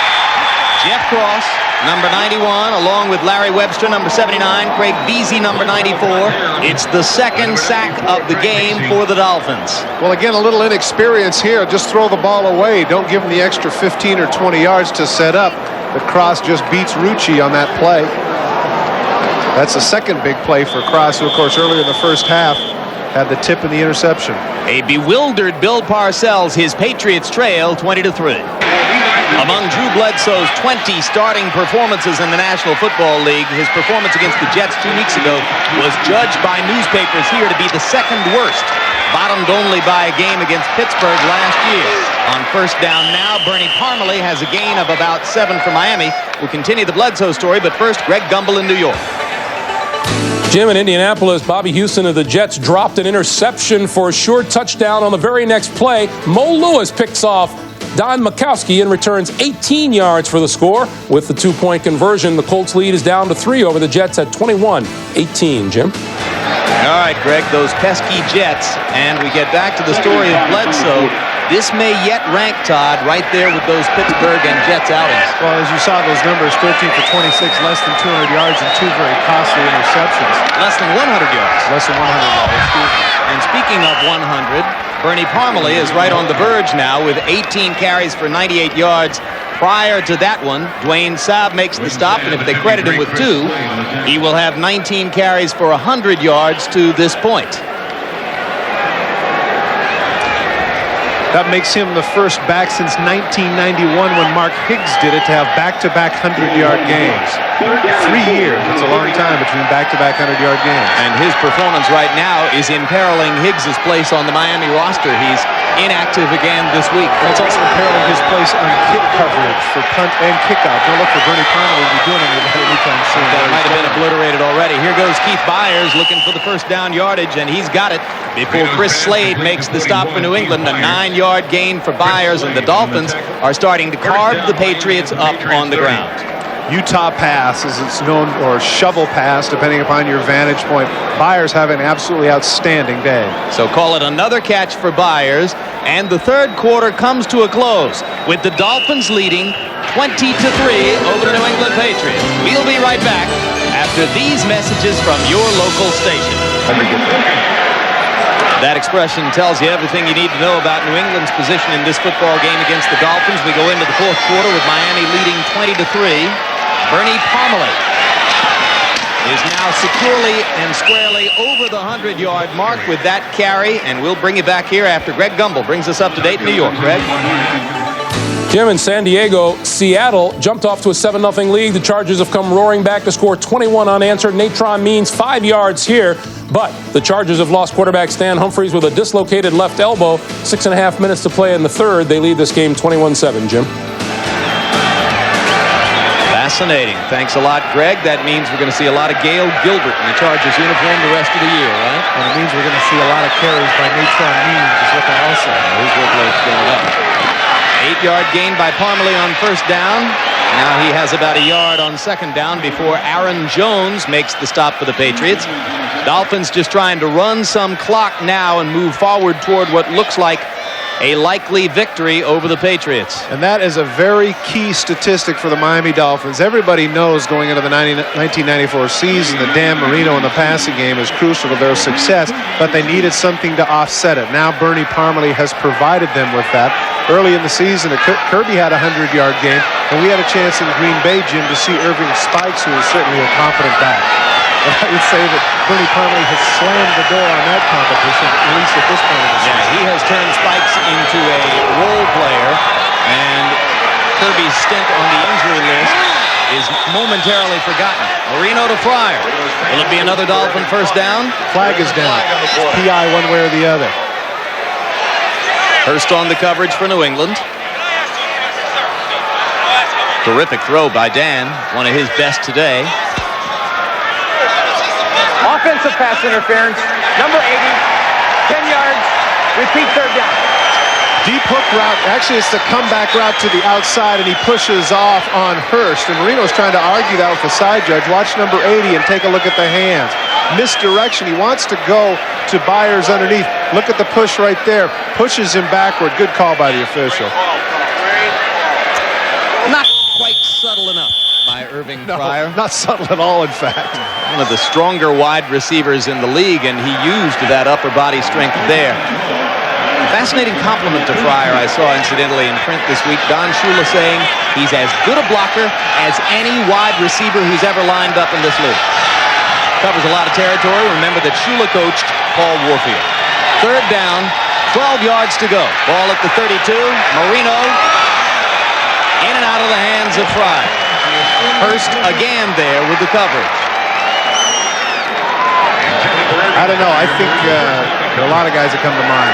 Roy Jefferson is one who I remember was a tremendous. J.D. Hill, of course, the Buffalo Bills. But getting back to Fryer, kind of rounds his route a little bit, doesn't quite square it up, ball a little bit behind, which means now Stoyanovich will try for his third field goal. Irving shakes his head, and Pete Stoyanovich prepares to try to add his third field goal of the game. This attempt from 49 yards. He's had a 45-yarder and a 50-yarder. Both of them went in this direction. Make it 3. His kick is good. So the third relatively long field goal of the game for Stoyanovich, and the Dolphin lead is now 23-3. Pete Stoyanovich was a prized free agent during the offseason. In fact, New England up here, Bill Parcells very much wanted him to come up and kick after the problems in Scott Sisson in 1993. But he opted to stay with the Miami Dolphins, and certainly they're glad of this today. 3 field goals, all over 45 yards.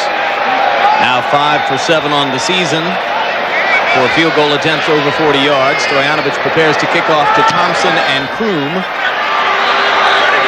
Coming to the near side of the field to Corey Kroom. Bernie Parmalee's former teammate at Ball State. Corey gets across the 30 to about the 33-yard line. Next Sunday, NBC Sports presents an action-packed NFL doubleheader beginning at 12:30 p.m. Eastern with NFL Live. Most of you will see Dan Marino lead the Dolphins against Marshall Faulk and the Colts. Some of you will see an AFC Central rivalry as Pittsburgh takes on Cleveland, or San Diego in the Georgia Dome to play Atlanta. And in Game 2 of our doubleheader, most of you will see 2 teams on the rise as Drew Bledsoe and these Patriots face the Cleveland Browns. Some of you will see the Jets host the Bills, or the Broncos play the Rams. Check your local listings for the game in your area. How about that? Needless to say, the anticipated shootout never did transpire. Bledsoe still working to try to get over 100 yards passing for the game, and that one is incomplete. Chris Singleton there on the coverage. Fourth quarter numbers. Well, the fourth quarter numbers are great for both during this season, touchdowns and interceptions, and certainly Bledsoe would have to duplicate that for the Patriots to get back in the game. You know, Pete Stoyanovich is in his 6th year out of Indiana, Todd. Would you believe that he's never before nailed 3 field goals of longer than 40 yards in the same game? Bledsoe's throw right in the money to Ray Crittenden. Gene Atkins with a big hit. And there is Bledsoe's dad, Mac Bledsoe, who's made the trip all the way from Yakima, Washington, along with his wife and his son, Adam Bledsoe.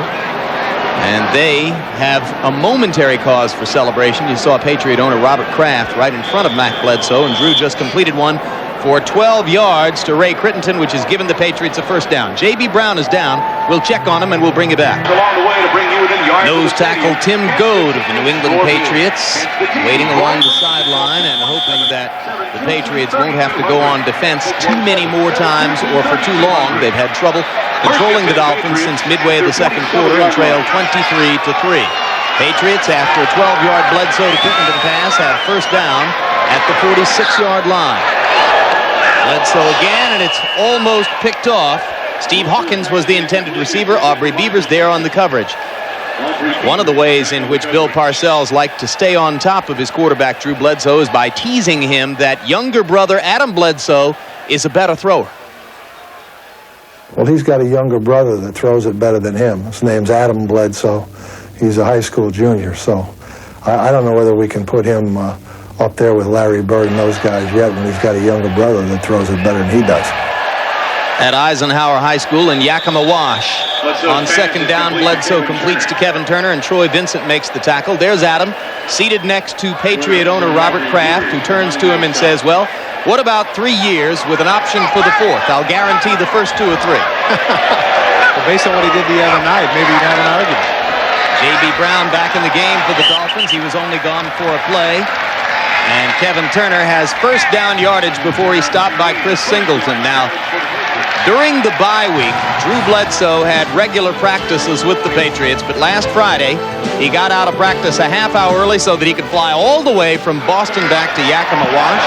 We were going to show you, incidentally, before that play so rudely interrupted, Adam Bledsoe, I should say, playing for Eisenhower High School of Yakima against Walla Walla, 4th rated in the state, and Drew's former alma mater.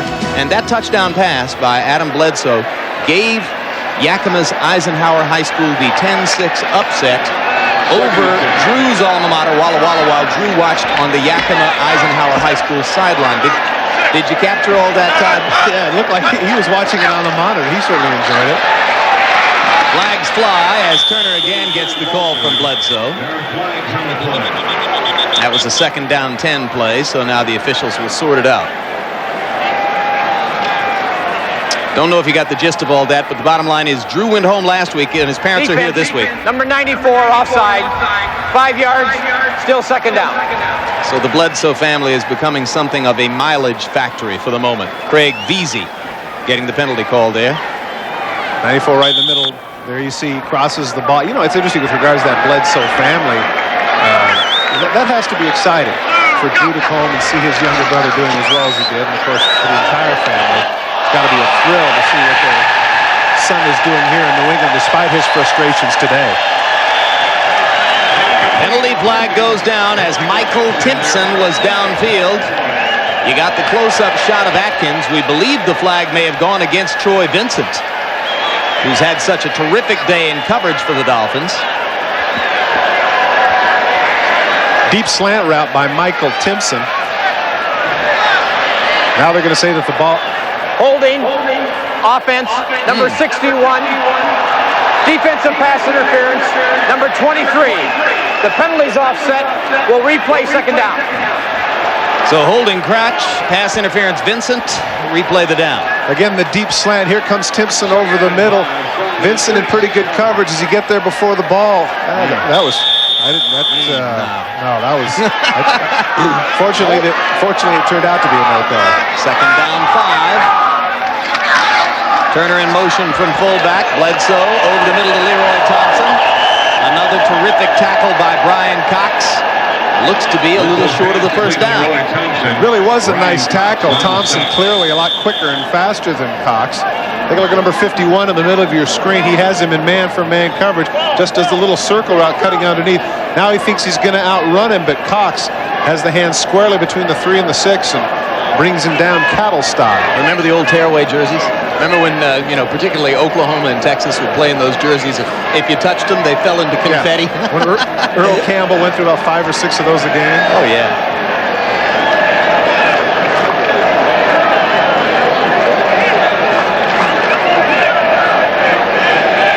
Minutes, 55 seconds to go in the game. Patriots are not yet out of it. Well, they're 3 touchdowns away. If they can punch this in the end zone and then hold the Dolphins 3 and out and get the crowd back into the game, you never know. Plenty of time. They'll be looking at 3rd down and a short yard for the first down. 3rd down and 1.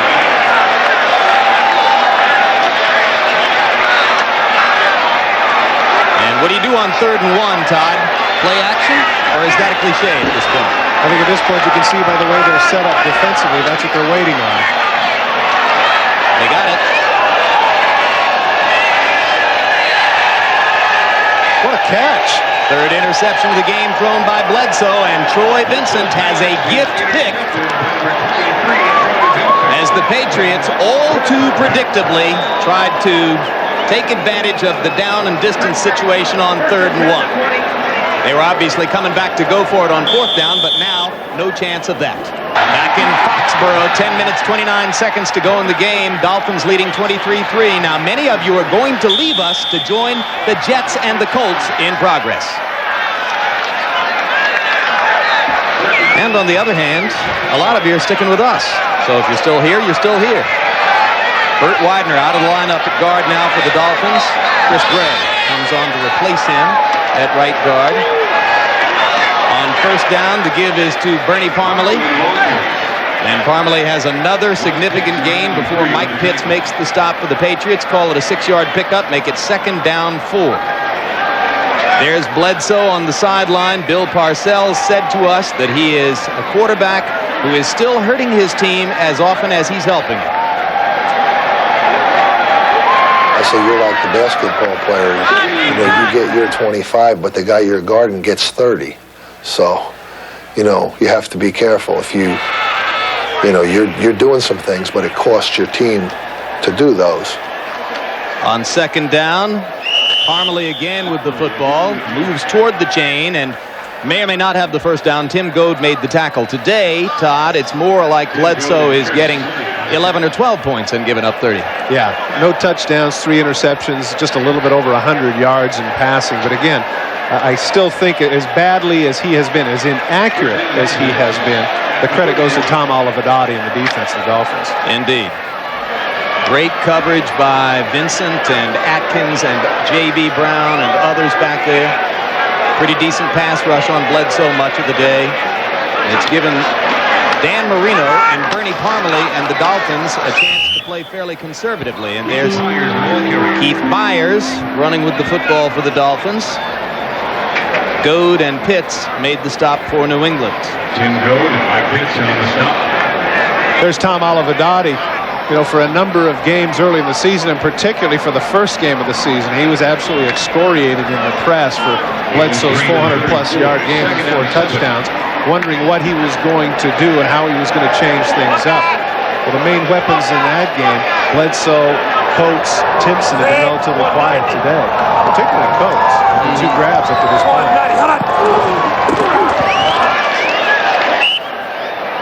Second down 7. Parmalee with another gain of about 4. Mike Jones makes the stop. Patriot fans heading for the exits in this sellout season in Foxborough. Much credit to Parcells and Bledsoe and company and owner Robert Kraft as they've sold out the entire season. First time it's happened here in Foxborough, but today not much to hope for with 8 minutes remaining in the game. Bernie Parmalee getting close to 120 yards now. You put together today's effort. There's a look at Kraft, brand new owner this year. Very animated. He's having a blast, no question about it. 3rd and 3, and Marino will go from the gun, and I'll give you this Parmalee stat in just a moment. The Dolphin fans are going to want to hear it. Little shovel pass to Parmalee. And he's close to the chain, maybe a half-yard short of a first down. We'll check it out when we come back. First, let's go to Greg in New York. All right, Jim, in Denver, Mark Rippon in for the injured Vinny Testaverde has thrown his first touchdown pass of the season. A 6-yarder to Mark Carrier. The 2-point conversion is good. And the Browns, with a 5-game winning streak on the line, have pulled it within 6 of the Broncos, 20-14 in the 4th, Jim. All right, Greg. Bernie Parmalee is really the story here. Marino having an okay day. The receiver is not particularly standing out. That's the man right there. Question, as we mentioned coming into the game, as to whether or not last week was an aberration, Jim, or 25 carries and 122 yards, following up his 30-carry, 150-yard performance against the Raiders 2 weeks ago. Certainly it wasn't. Gives him 272 yards in the last 2 games for the Dolphins, and Dolphin publicist Harvey Green tells us that never in the history of the franchise has a back rushed for more yardage in consecutive games than has Parmalee against the Raiders and the Patriots. Bernie Parmalee. Does that mean now that they're going to have their scouts out at the UPS offices throughout the United States or what?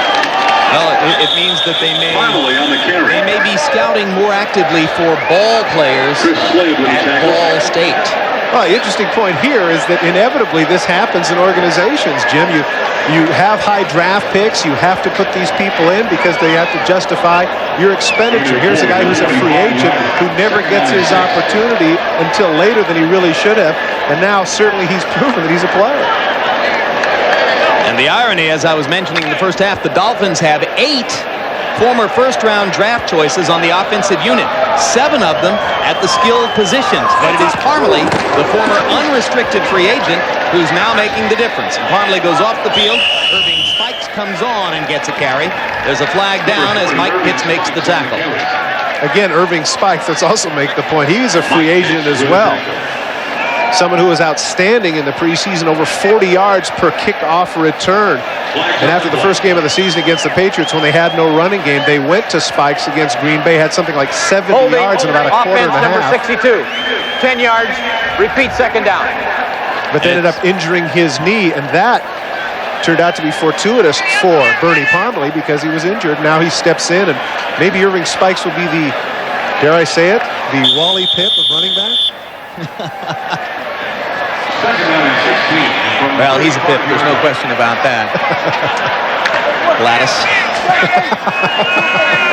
There's Ben Coates. Don't smile, Ben. You have not had that big a day. Spikes and Saxon, the running backs behind Marino on 2nd and 16. Here comes Spikes.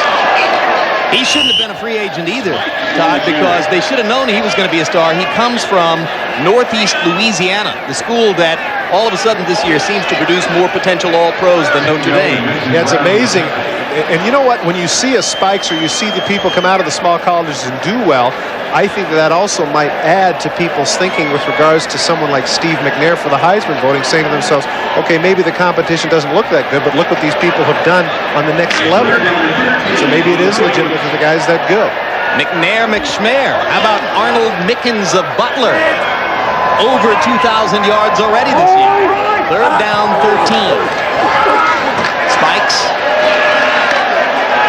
Gets back to the original line of scrimmage before Goad and Slade make the stop, and Scott Zolak, Drew Bledsoe's backup, is warming up on the sideline. Zolak enters. That'll be the end of the day for Bledsoe, and this stalls considerably Bledsoe's momentum toward Marino's record for yardage in a season. Well, no doubt about it. I mean, coming into this game, they're going to average about 320 yards, and he's going to be 200 yards short of that. But then again, that's what they always do. I mean, projections are always that way. You know, guy hits a couple of home runs in April, all of a sudden he's going to break Maris's record. So that's why they play the entire season to find out. How about if you have 42 home runs and go on strike? Oh, well. Jim Arnold kicks it away for the Dolphins. Troy Brown takes it at the 18, gets across the 20. Trying to make a big play. Brown busts it out across the 30 to the 34-yard line. A little life for the Patriots. You got to be kidding me. Bernie Parmalee made the tackle downfield for the Dolphins. He does it all. What is Bernie Parmalee doing on the punt coverage? I don't know. Isn't rushing for 125 yards enough?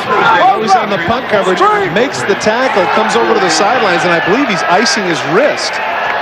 I'm not sure the Shula knew that he was in the game, because if he would, he'd have taken him out clearly. He's the captain of the special teams. Well, I understand that, but come on. Look at that. Now, if he can't play next week for whatever reason with that, which I doubt, but just for the sake of argument, you have to, I mean, that's a mistake. I'll get one of those lows of the week in sporting news. Zolak in the game now, replacing Bledsoe. And Zolak had a completion on 1st down, as you saw, and now completes to Leroy Thompson for 1st down yardage. J.B. Brown made the stop for the Dolphins. The ball moves to midfield, 1st and 10. Patriots trying to get something on the scoreboard and get a little confidence for Zolak in case he has to play more later in the year. Kevin Turner with the catch. Clock runs. Michael Stewart made the stop for the Dolphins. Both teams changing lines on the fly. Nope, wrong sport. Well, this is certainly not what Drew Bledsoe had in mind with all of his family here. 2nd down, 3, and Leroy Thompson stumbles in the backfield to bring it to 3rd down for the Patriots.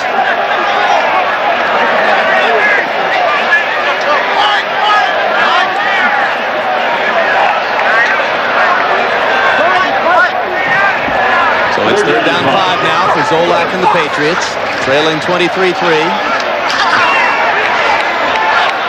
Leroy Thompson with the catch. Chris Singleton with another measure of revenge against his former team. The one-time #1 draft choice for the New England Patriots back in 1990 has caught on with the Dolphins and become a regular, and they say he gets better every week at outside linebacker. 4th down 4. Well, he must have had some skills to be the 8th pick of that draft. And that'll do it for that Patriot possession. What a forgettable day for the Patriots on offense. Which of course makes it a memorable day for the Dolphins and defensive coordinator Tom Olivedati. Well, he's the reason. Those players have just done an outstanding job. And early in the season when they had struggled, giving up a lot of points to teams like Minnesota and, of course, New England earlier, did a great job, remember, 2 weeks ago against the Raiders in that overtime victory, and once again today. Rare moment of vindication for Olivedati, who probably feels most of the time, reading even the Dolphins' home newspapers in Miami, that he ought to be wearing a flak jacket. 1st down 10 for Bernie Kosar and the Dolphins, as the Dolphins respond to Zolak by bringing Kosar on. And Bernie called timeout and wants to go talk to the official about it. The employee owners of Avis would like to salute the game's most valuable player, Bernie Parmalee, winner of today's We Try Harder Award. Has there ever been a more fitting winner of the We Try Harder Award than Parmalee, who has his 2nd consecutive huge game running the football for the Dolphins and powers the newfound Miami running attack, which has given them sole possession of the lead in the AFC East. 25 carries, 124 yards, and an ice bag on the wrist. And judging by the smile on his face and how happy he is, that can't be too serious. Be sure to visit the Patriots Pro Shop. Game balls against the Raiders for offense and special teams. He's only had one special teams tackle today, Todd, so not really as big a day. He's probably not going to get the game ball for special teams. No, in fact, I think Stoyanovich probably has a lock on that with his 3 field goals. Certainly. On 1st down, Cleveland Gary gets a carry. Dolphins had expected to use Gary a little bit coming out of the backfield today, but Parmalee made that unnecessary. Tim Goad and Troy Barnett both make the tackle for New England. As did Keith Byers. Of course, Cleveland Gary was a man who caught over 50 balls 1 year with the LA Rams. Good runner and receiver. And I had anticipated, in fact, when I talked with Don Shula yesterday, he mentioned he was going to get quite a few carries, but it didn't work out that well. Bernie Parmalee wasn't drafted at all. Drew Bledsoe there by himself on the bench, family and friends watching. He picked the wrong time to have the worst game of his relatively short professional career today. 3 interceptions. Barely 100 yards throwing the football. On the other side, the man that he has been compared to favorably up to this point, Dan Marino. Solid day, not a great day for Dan Marino, but because of Bernie Parmalee, it really didn't matter. Workman-like day. But if Parmalee's going to carry him to the Super Bowl on his strong legs, Marino will be happy to go along for the ride with numbers like that. 2 minutes to go. Kosar gives to Cleveland Gary, and the former Ram is across the 50 into Patriot territory. The fact that the Patriots are not using their timeouts here shows the utter frustration on the part of the team. Remember at the end of the first half, Jim, with 3 seconds left, they really did have a shot just to throw it up in the end zone a la Colorado and Michigan. But here, not even bothering to stop the clock. An amazingly quiet day for tight end Ben Coates, whom you saw there momentarily. 51 catches coming into this game, only 2 today. On 3rd down, Cleveland Gary tries the middle and is short of the 1st down. And there is the 5th-year tight end out of Livingstone College in North Carolina, who came in as the AFC's leading pass receiver and will exit with only 2 catches today. Dolphins had a good plan against Coates and executed it well. We'll be taking you to catch up on what's happening with Houston and the Raiders when this game is finished. I want to thank our booth crew, statistician Bill George, assisted by Bob O'Virginian and Dave Lorenzi, and my spotters Joe Pereski and Kevin Swindon, who did, for the most part, a terrific job. Vincent Brown makes the stop as the Dolphins keep the football on the ground and keep the clock rolling, and we're inside 30. But the clock now stops with 27 seconds to go. The executive producer of NBC Sports is Tommy Roy. The coordinating producer of the NFL on NBC is John Faratzis. Today's telecast was produced by Bill Bonnell, directed by Bucky Ace Guntz. NFL Live produced by Ricky Diamond, and NFL Live directed by John Gilmartin. WBZ's Gino Cappelletti and Gil Santos. And for Don Shula and Gary Stevens and company, a solid victory on the road, which will take the Dolphins to 6-2 at midseason, secure in the lead in the AFC East. Folks in Buffalo and Indianapolis had to be hoping for a New England victory today. They didn't get it. Leroy Thompson on first down takes the pass from Zolak, gets to the 50. Grant Boyer makes the stop for Miami. Pats will hurry it up a little bit, see if they can get one more shot. But they have 3 timeouts left. Not using any. Zolak throws to empty spaces down the middle.